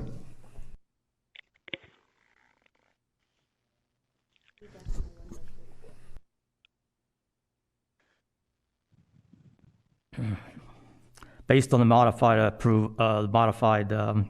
approval for A2144, I reluctantly vote yes to allow a 6-foot fence to be placed 10 foot in off of Mariana Drive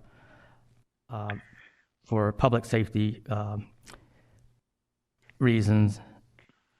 It would be the 10 foot in would help satisfy several of the neighbors that had complained and should hopefully satisfy the homeowners.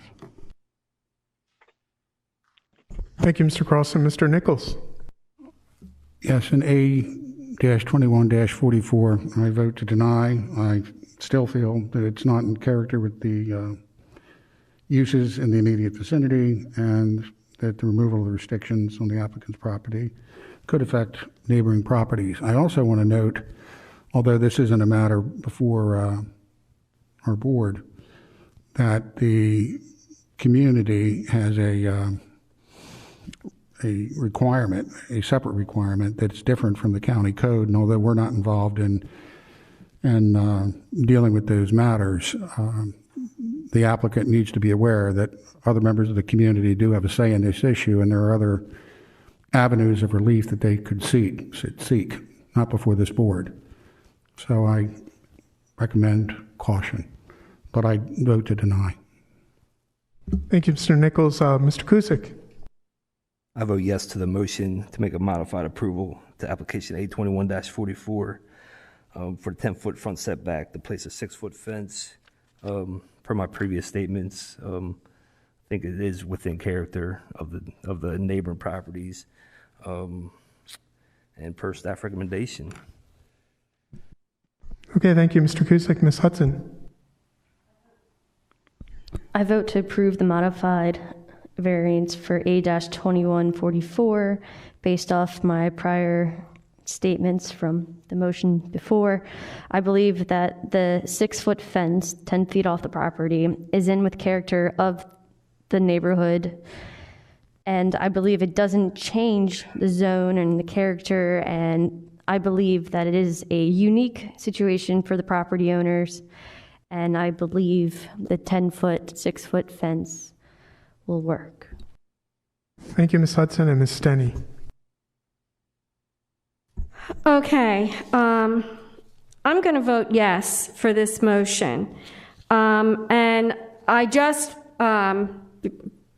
want to remind the members, even though the vote's already been taken, that we did have a member from the Homeowners Association here at that meeting, and he did say that the Homeowners Association did not have a problem with the height of that fence. And I just want that to say that, so that, not for your benefit, but just so that that in my vote doesn't appear to be going against what the Homeowners Association said. Although you are absolutely correct, that's a civil matter and has nothing to do with us.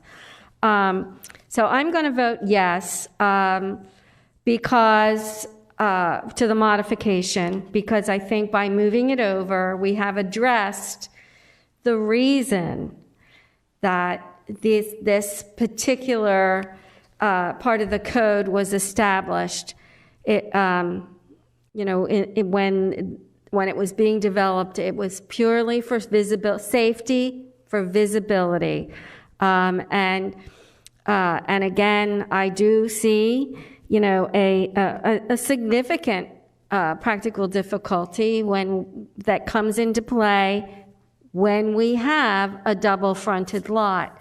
And having said that, I also want to say that I don't intend that to set a precedence that every single solitary double-fronted lot should come into play.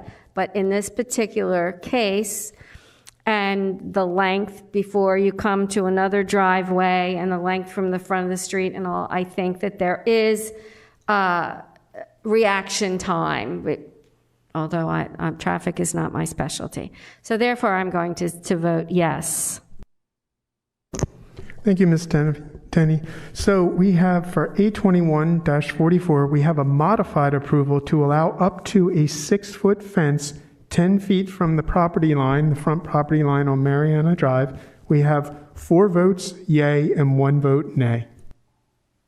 Okay, so having received 4 positive votes as necessary, application A21-44 is hereby approved as modified in accordance with the maker of the motion.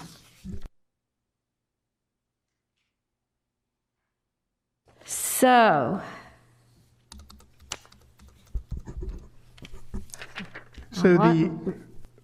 lost my agenda. Go ahead. It's fine. So there's one more old business, A21-02. This is for Insight Real Estate Properties, and this is a variance extension request from a previous granted variance. And that was for I'm trying to find it. Just an extension. It was an extension for a loading space. A loading space on an application for it was food service. A coffee shop. I'm sorry? A coffee shop? A coffee shop. And the reason that they were unable to, I'm sorry, I left my packet on my dining room table, so I don't have all the information sitting in front of me. But the reason was that they hadn't progressed far enough. It's under construction, but they hadn't progressed far enough. So if I may, normally our extensions for projects such as this, we would do it as long as they have pulled a permit or their final approval through the planning office, then their application would still be active, their variance would still be active. The notice of decision was written so that this variance would expire in 1 year if they did not have their business occupancy, certificate of occupancy. So this notice of decision, for some reason, was written a little differently. If we had written it the same way we normally would, they would not need this extension.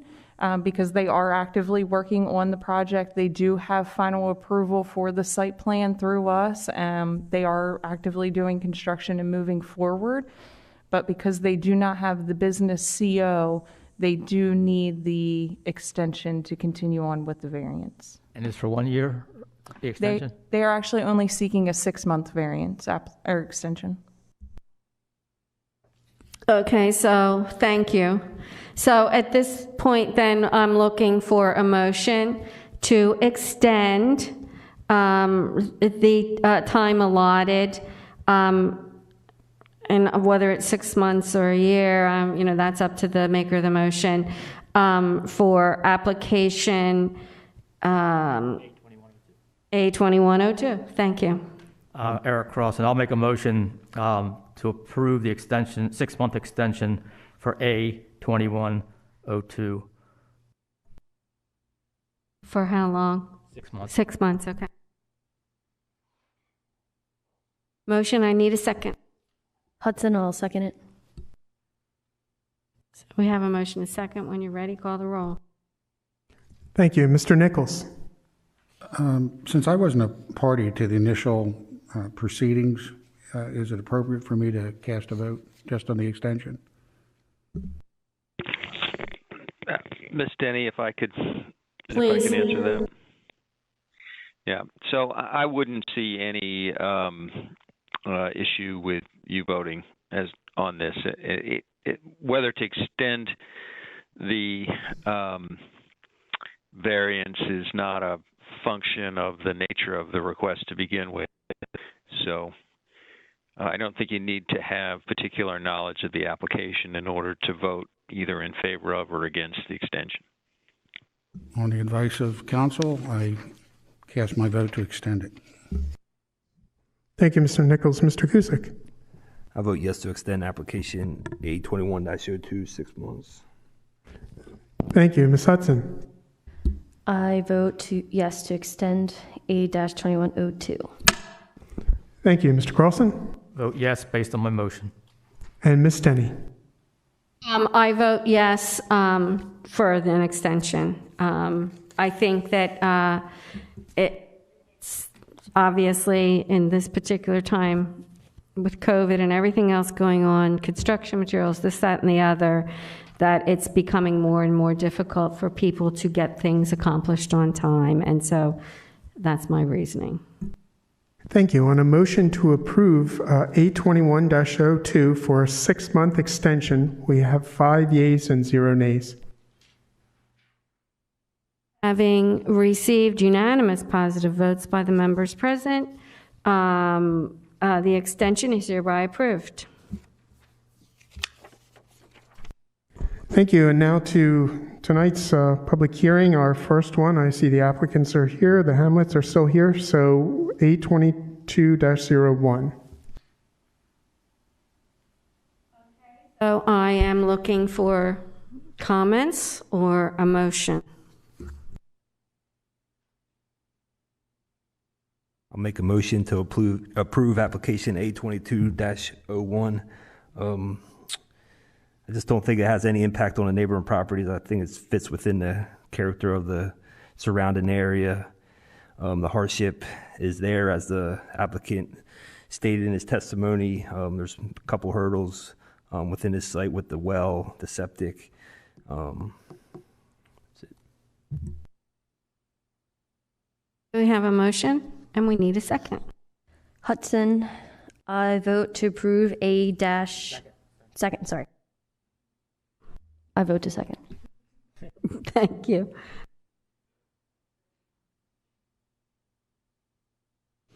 Okay, so we have a motion, a second. Call the roll when you are. Thank you. Thank you, Ms. Denny. Mr. Carlson? Okay, while I am not a proponent of structures in the front yards of most properties, in this particular case, I'll vote to approve. The property is a very irregular shape. The septic limits positioning of the proposed building to the area where the existing building is. To be able to access the building's 3 bays, proposed building needs to be positioned as requested. Thank you, Mr. Carlson. Mr. Nichols? On A22-01, I vote to grant the application. To not do so would present an exceptional practical difficulty for the owner. Thank you, Mr. Nichols. Ms. Hudson?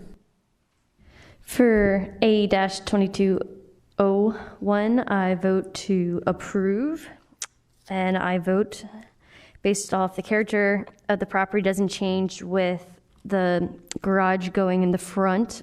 I believe it is a unique property, being a giant triangle.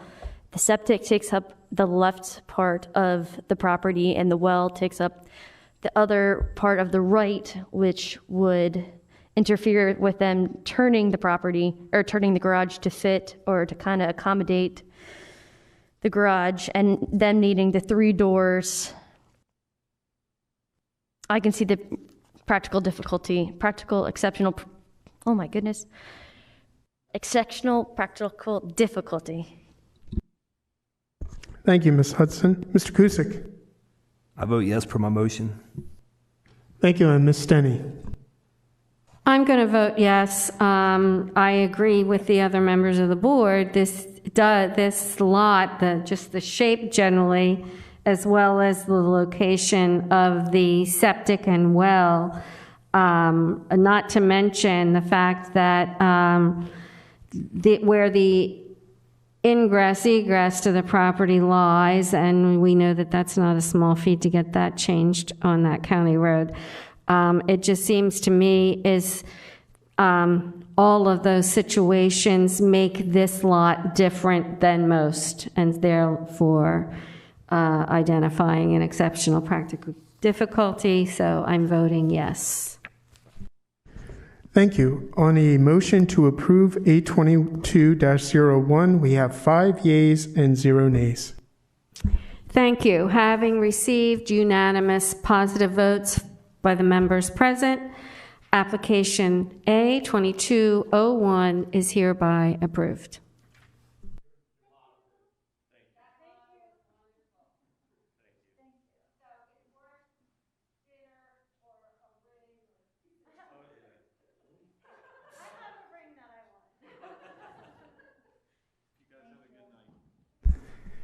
Thank you. And the last application of the evening is A22-02, the Becker Morgan Group.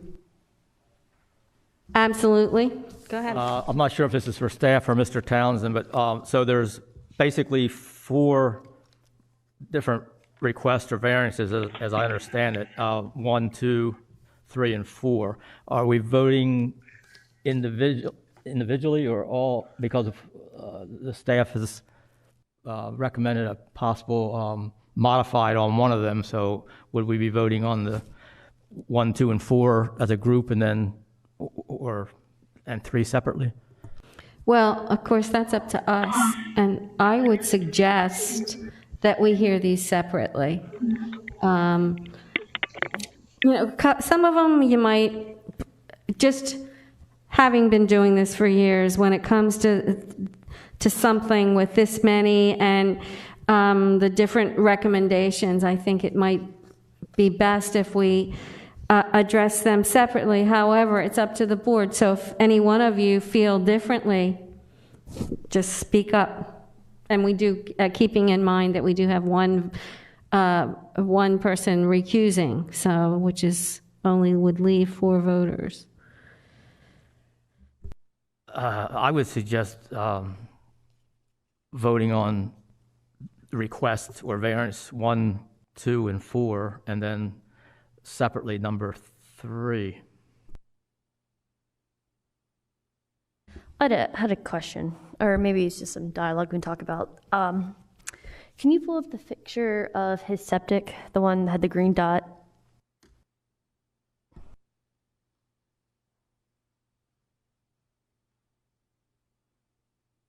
So if he doesn't get his variance for parking, he has no septic.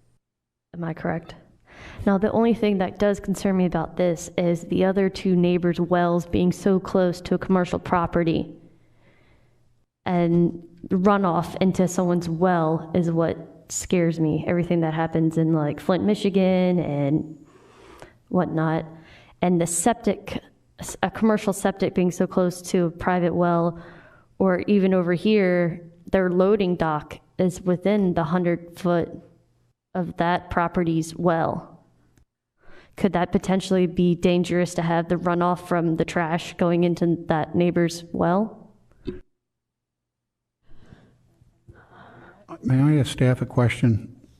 Sure. Stormwater management on this site. I'm sorry, I may have missed it in the testimony, but how are they managing stormwater runoff? And how big is this property? And is it an acre and a half? How are they managing that? The stormwater would go through Kent Conservation District. That means it goes onto the road, or is there a ditch adjacent to it? How does the water handled in that area? When it falls on Kent Conservation, as the permitting process takes place, of course, it doesn't end here. They have all these approvals, Del Dot, county, all these.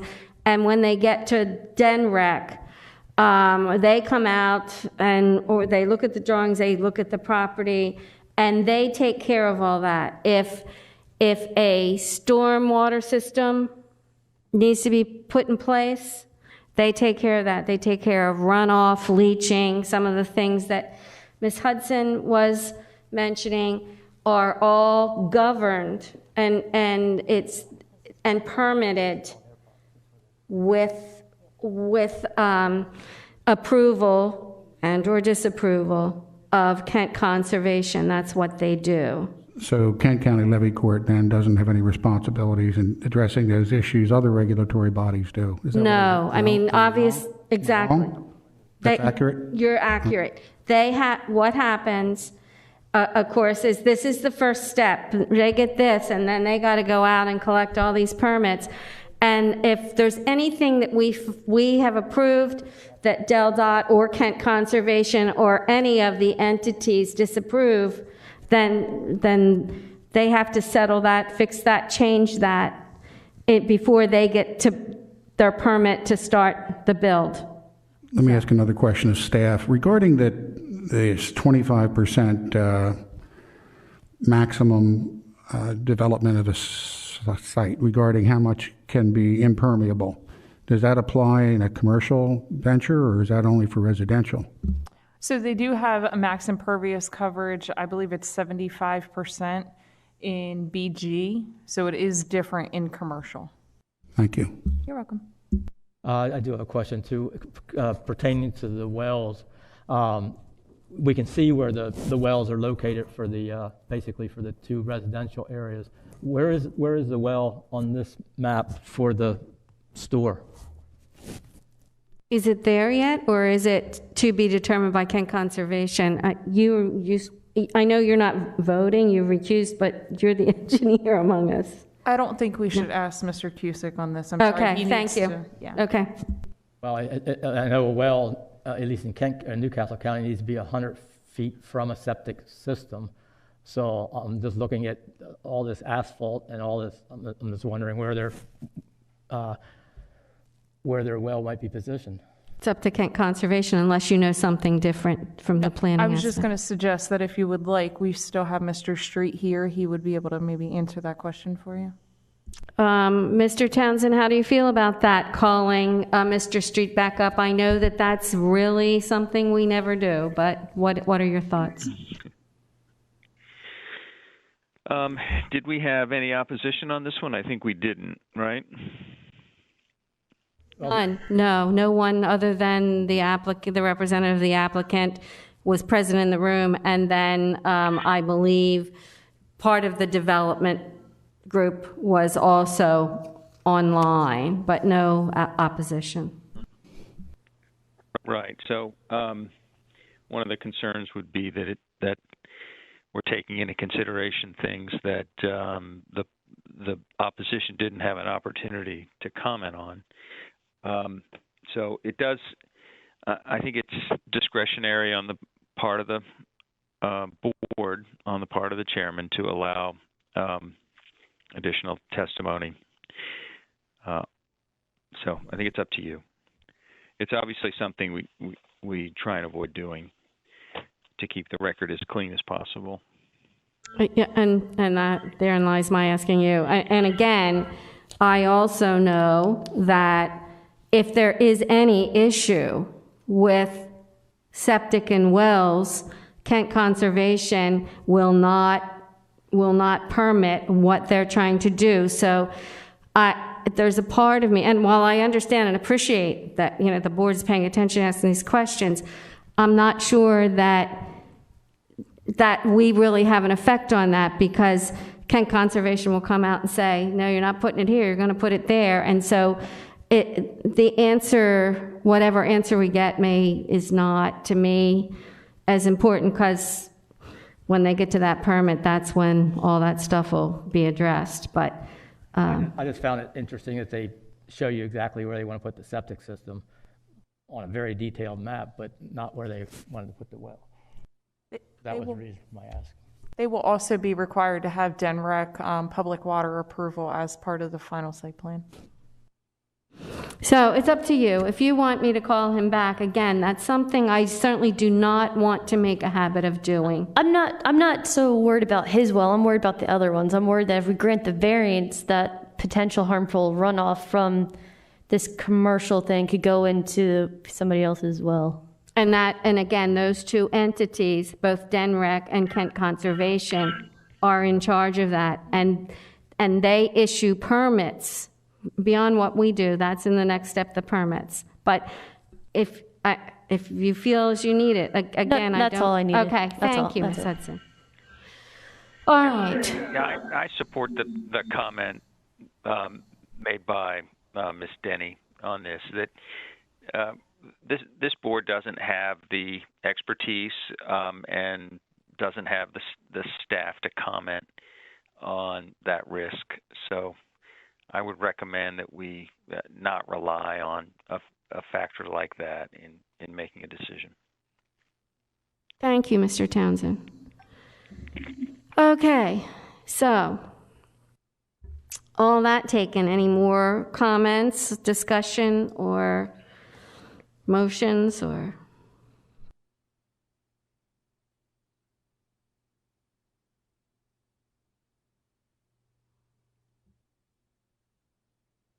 Have we decided how we are voting on the 4 different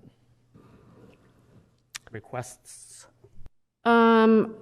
Yeah, I am not opposed to your suggestion. We suggested 1, 2, and 4, and then address the modified separately. I have no preferences myself, so if there's a member of the board that does, speak out. I had a question for Mr. Townsend. If the applicant is different than the owner, can the exceptional practical difficulty apply to the applicant if it's not necessarily the owner, if it's in our writing that it says for the owner? Well, in this particular case, Mr. Townsend, would you prefer legally to address this, or? Well, I can. It's not uncommon for properties to be under contract and for this body to recognize the equitable interest or the which is a form of property rights that the prospective buyer would have. So that is not uncommon, and I'd say it's entirely appropriate for you to recognize that the applicant has an interest in the property even though they haven't taken title to it yet, and therefore they have standing to bring the application. Thank you. Okay, so anybody else have thoughts or feelings that? I want to add some additional questions. I'm sorry. The denial from the staff recommends denial from the 20-foot setback requirement for a drive aisle. Would you please show me what you refer to as the drive aisle? I'm looking at this. Is that the entrance into the property on the lower part of the screen? Is that correct? Yes, sir. So if you see on the bottom of the screen here, I'll go Yep. to the Right. closer one. So they want a 20-foot setback, denial from the 20-foot setback requirement for a drive aisle. Yes, sir. Would you explain that to me? What is a 20-foot setback requirement for a drive aisle? A drive aisle is this area here where cars can drive. You'll see in this blue line here on the diagram, that's the required 20-foot setback from a residential property line. Mm-hmm. And the red line there is showing where that gray or drive aisle will end. So they're requesting a 13-foot, 3-inch setback for the drive aisle. As opposed to the required 20-foot drive aisle. All right, now I understand. 13 foot from the property line, correct? Yes, sir. And the required is 20 foot from and the you property require line. 20 foot. And the 50-foot setback on the loading area, can we look at that too, please? Yes, sir. So you'll see here in green, this would be the required 50-foot setback for that loading area. Yes. And then here in orange is what they are proposing, and that's at 22 feet 4 inches.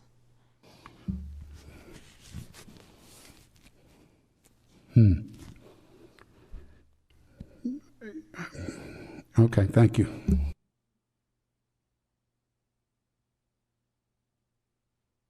Anybody else? Then I'm looking for a motion. And again, as we're looking for that motion, we collectively, I guess, have to make a decision answering Mr. Crossan's question. Do you want to hear them one by one? Do you want 1, 2, 4, and then talk about the modified? Mr. Crossan, you asked the question, did you have a preference or a feeling? I mean, you kind of suggested we do. Yeah, that. I mean, there's so many pieces to this puzzle. That most have been addressed. Staff obviously thinks differently. But I mean, I can go forward with the 1, 2, and 4 and the number 3. Okay, so I'm looking then, unless someone feels differently, but I'm looking for a motion on 1, 2, and 4. And we'll leave the modified one separately. So I'm looking for a motion.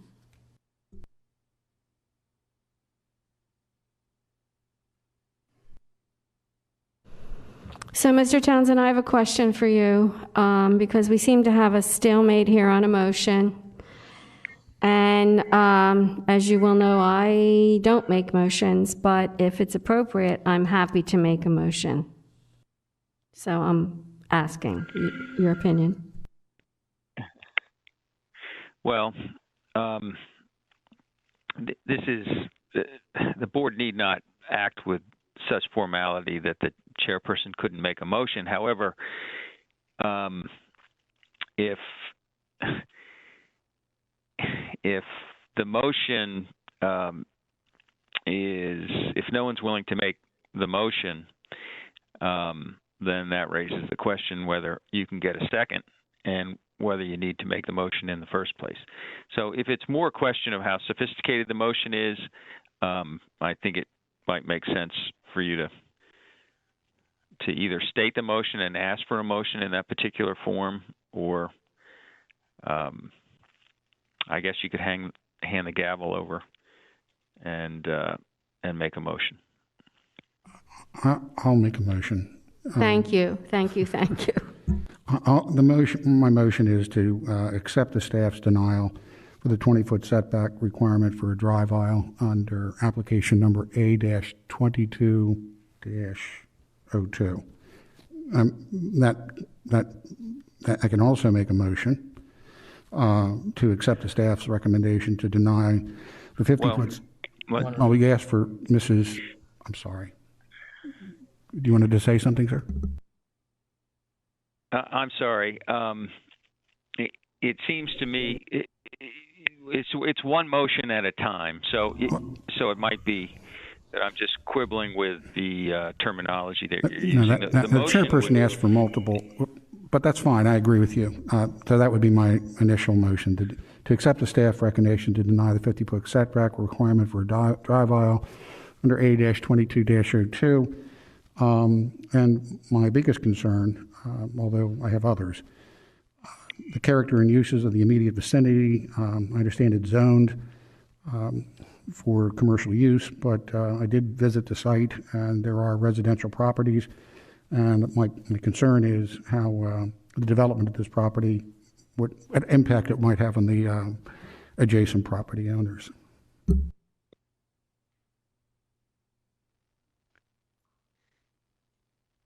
So you have a motion, looking for a second.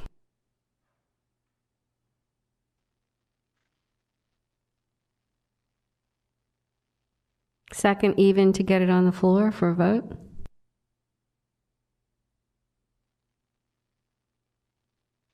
I second the motion. I second the motion. Okay, so we have a motion and a second on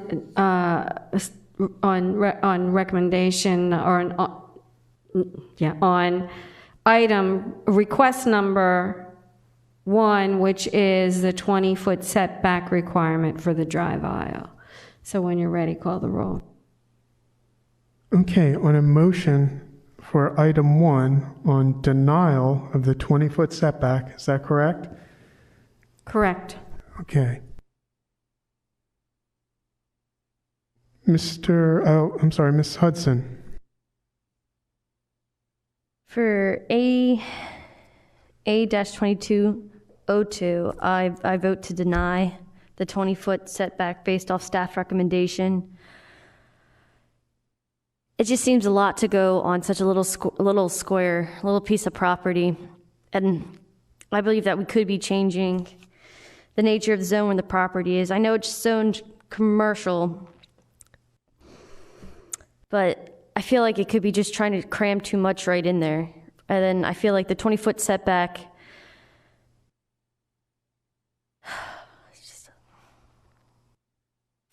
I just think it does change the character and the use of the area. If you give them the 20-foot setback, it could hurt the neighbor, and it's a tough one. It is a tough one.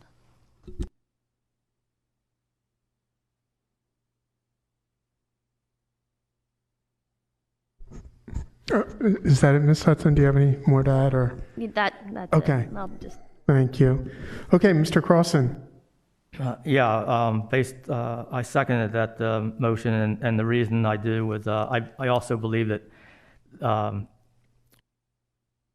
this, even after eliminating parking spaces from 54 to 33, they still have to cut or asking to cut the setbacks, in some cases 50% or more, 13 feet from a property line for a commercial, not just a commercial property, but a large store with trucks coming and going isn't right. Okay, thank you, Mr. Crossan. Mr. Nichols?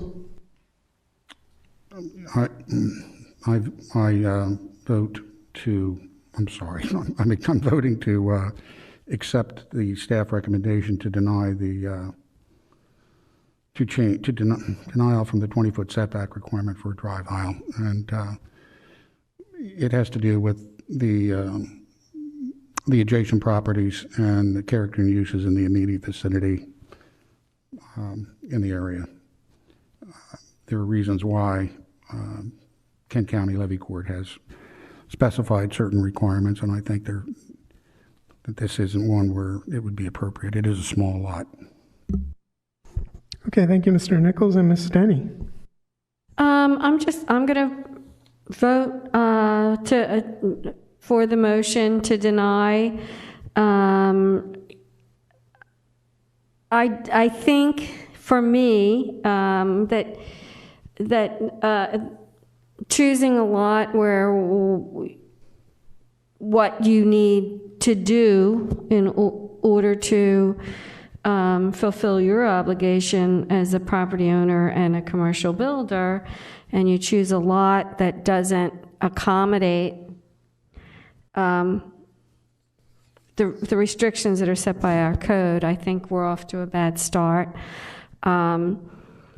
This is difficult for me, and I'm going to say this. I drive past there probably, almost every weekend. I would say maybe 10 weekends a year I don't, to drive over to Chester, Maryland. And that just happens to be the road I take. And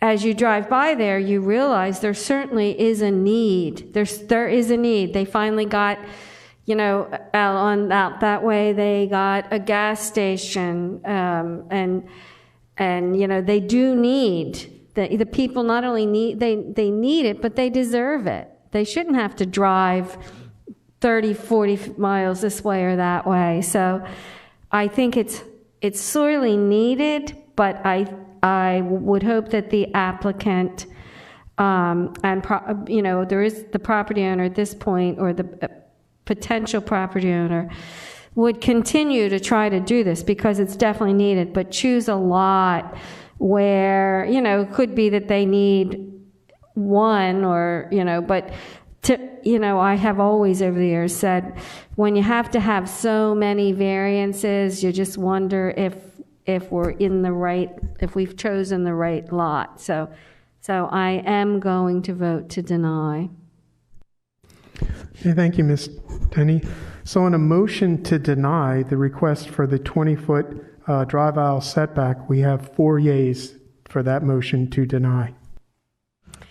Okay, so having not received an appropriate motion to approve and having had unanimous votes on the motion to deny, this particular application has failed for the 20-foot setback drive aisle requirement. So that said, now I'm going to ask, is it still the decision of the board to go one by one? All right, let's go. Okay, Crossan, for A2144, request number 2, I vote to make a motion to deny granting relief for the 50-foot setback for a loading area from a residential property line to 22.4, basically for the same reasons. Only in this case you have, and I've seen them for not just Dollar General, but those stores, tractor trailers that are coming in. It's not just a little van or something to unload these items. I agree 100% with Ms. Denny. They certainly do need something out in that area. It's like driving to another world or another state sometimes. But I think this is the wrong place, the wrong spot.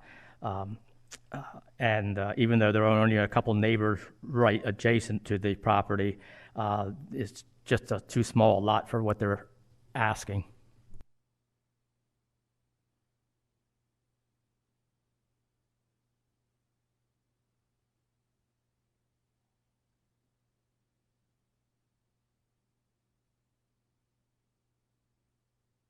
So we need a second. Hudson, I make a motion, or second motion. Motion a second. When you're ready, call the roll. Okay, thank you. Mr. Nichols? In the matter of A-22-02, I vote to accept staff's recommendation of denial from the 50-foot setback requirement for a loading area from any residential property line. My primary motivation is that removal of the restrictions on the applicant's property would seriously affect neighboring properties. Thank you, Mr. Nichols. Ms. Hudson? For A-2202, I vote to deny the 50-foot setback requirement for loading area from any residential property line. I believe that if we granted the variance, it's almost half the setback. I believe it would affect the neighboring properties and could change the character, and I just believe it's too close. Thank you, Ms. Hudson. Mr. Crossan? I vote to deny based on my the items in my motion. And Ms. Denny? I vote to deny. Pretty much for the same reasons I have already stated. While definitely they need this there in that community.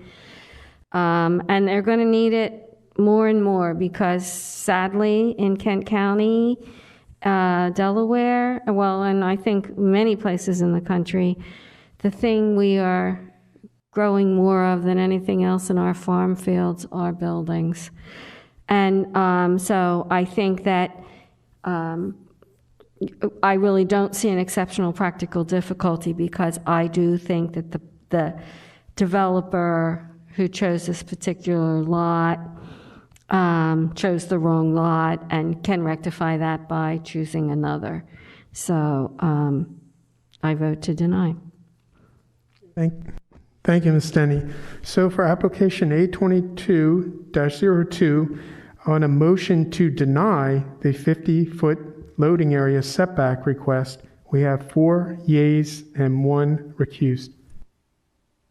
Okay. Having received unanimous votes, positive votes from the members gathered this evening, the second request on application A2202, which is The 50-foot setback is hereby denied.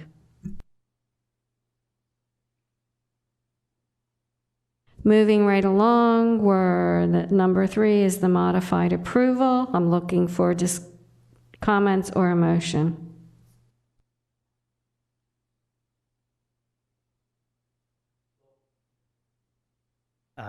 If I understand correctly, I guess it's for the staff. They recommended the modified approval, and obviously this is a complicated plan as far as the variances go, and the staff recommended to modify the variance to require the off-street parking be 25 feet from the property lines, and they're saying that that would coincide with the required 25-foot setback for a drive aisle on both Sandtown and Willow Grove Road. So I'm going to make a motion for a modified approval based on the staff's recommendations that that require off-street parking be 25 feet from the front property lines, which would include Willow Grove and Sandtown Road. Hudson, I second. Okay, so we have a motion and a second for modified approval, which would provide for a 25-foot setback requirement as the modification. When you're ready, call the roll. Thank you. Thank you. Mr. Nichols.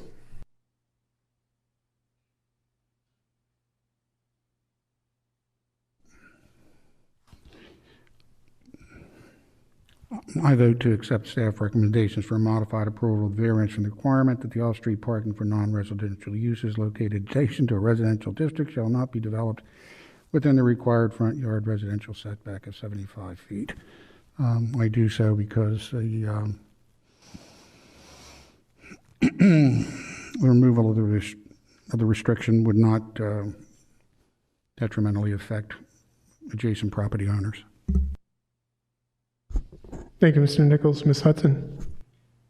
For A-2202, I vote yes per the motion of a modified approval to have a 25-foot setback based off staff recommendation. Mr. Carlson. I vote for the modified approval based on my recommendation, or my motion. And Ms. Stenny. I'm going to vote yes on the motion to approve the modified approval. In keeping with the recommendation of the staff, because exactly what the staff recommended, because the 25-foot would coincide with the required 25-foot front setback for a drive aisle on both Willow Grove and Sandtown Road. So, yes. Thank you. So for A22-02 on a motion for a modified approval for the 25-foot setback off Willow Grove and Sandtown, we have 4 yeas and 1 recused. Having received 4 positive votes from the body present this evening, that would make it unanimous from this body tonight. The modified approval for 25-foot setback on application A2202 is hereby approved. And I believe we're down just to the required parking spaces, the variance request to reduce those. I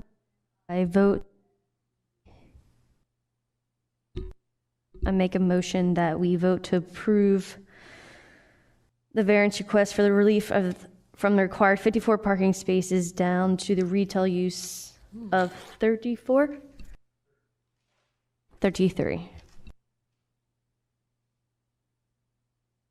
Crossan, second. We have a motion and a second. When you're ready, call the roll. Thank you. Mr. Nichols.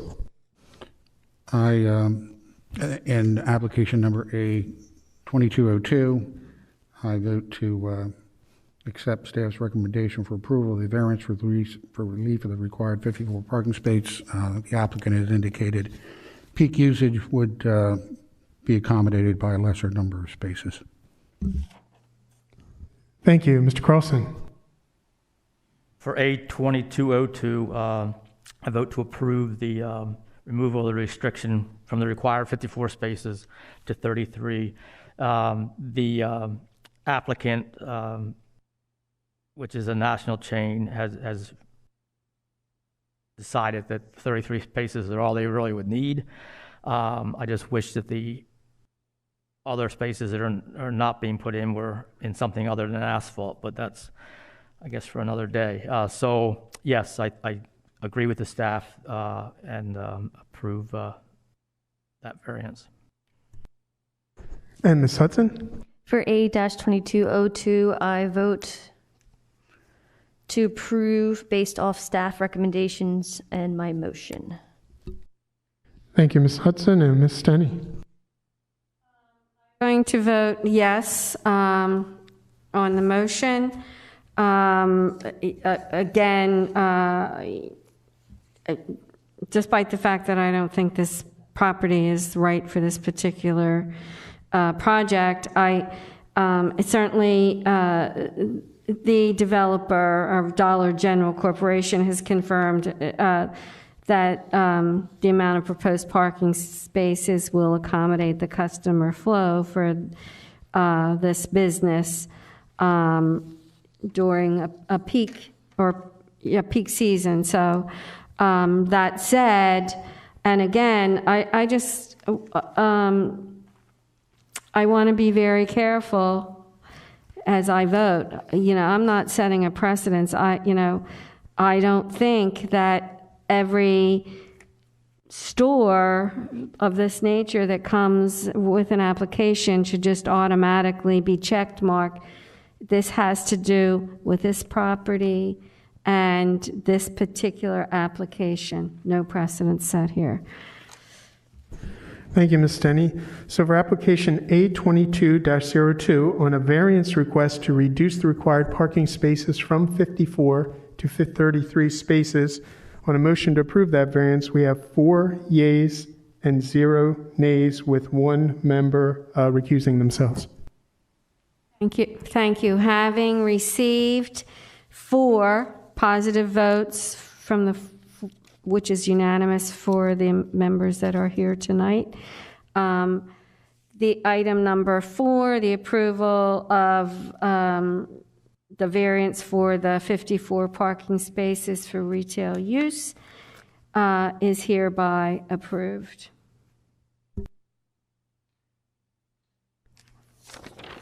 So that's the end of all that business. Mr. Townsend did put down a possible executive session tonight. I leave it up to the board and Mr. Townsend to decide whether you want to go forward with that tonight or another night.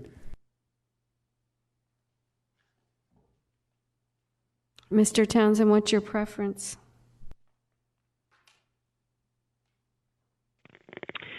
I was muted. It's really up to you all. I don't need authorization, for instance, to take any action in the litigation. The basis for the executive session would be a discussion of legal strategy regarding pending or potential litigation pursuant to 29 Delaware Code, Section 10004B4.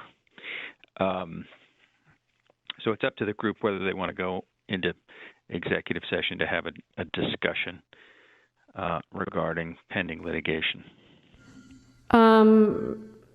As far as I'm concerned, as the chair, I think that to me these executive sessions are certainly important. I know it's getting late, but we don't have to spend an hour on it. It's pretty much informational. We're not going to necessarily be telling you what to do. So unless somebody objects, I'd like to allow him to have this executive session. Yeah, I agree. Okay, so we'd like to hear what you have to say. So at this point, we need to call to order an executive session for the purpose of discussing legal strategy regarding pending or potential litigation pursuant to 29 Delaware Code 10004. So you're on, Mr. So we do need a Townsend. motion. Okay. Well, there are a couple things. You will need a motion. I think you just made it. You need a second, or you need somebody else to say so moved. You need a second. You need a vote. Hudson second. So I made the motion, Ms. Hudson made a second, and all in favor? Aye. Yay. Any nays? This is in reference to the appeal. I don't, we have several appeals out there, so it could be. We don't have to identify it. Yeah, we're not going to identify I it. guess my question is, should I participate in this if one of the appeals is the case that? I think you should because It's general. Mr. general. Townsend just I said don't- it's general. Yeah. Just wanted to ask. Okay, Mr. I'm sorry, Ms. Denny. We just want to make it known that we're going to end the recording so that the public can no longer hear this because it is executive session, so it's for legal counsel, staff, and board members only. Wonderful. Thank you so much for reminding me. And one other thing, do we need a motion to end the other meeting? I don't know that we had a motion to. Okay, so let's have a motion Make a motion to end it. Well, hold on. to adjourn the public hearing, right? No. Nope. Well, no, the public hearing has been adjourned. So what you're doing is you're going into executive session, and when you come out of executive session and reconvene the open meeting, it will be for one purpose, and that's to adjourn the regularly scheduled meeting. Okay, thank you. Now it's your turn to talk. Okay, so. Hold on, because we're not recording this. I'm trying to turn it Yeah, off. so I had a couple things. Yeah, so I had a couple things to mention in that regard. So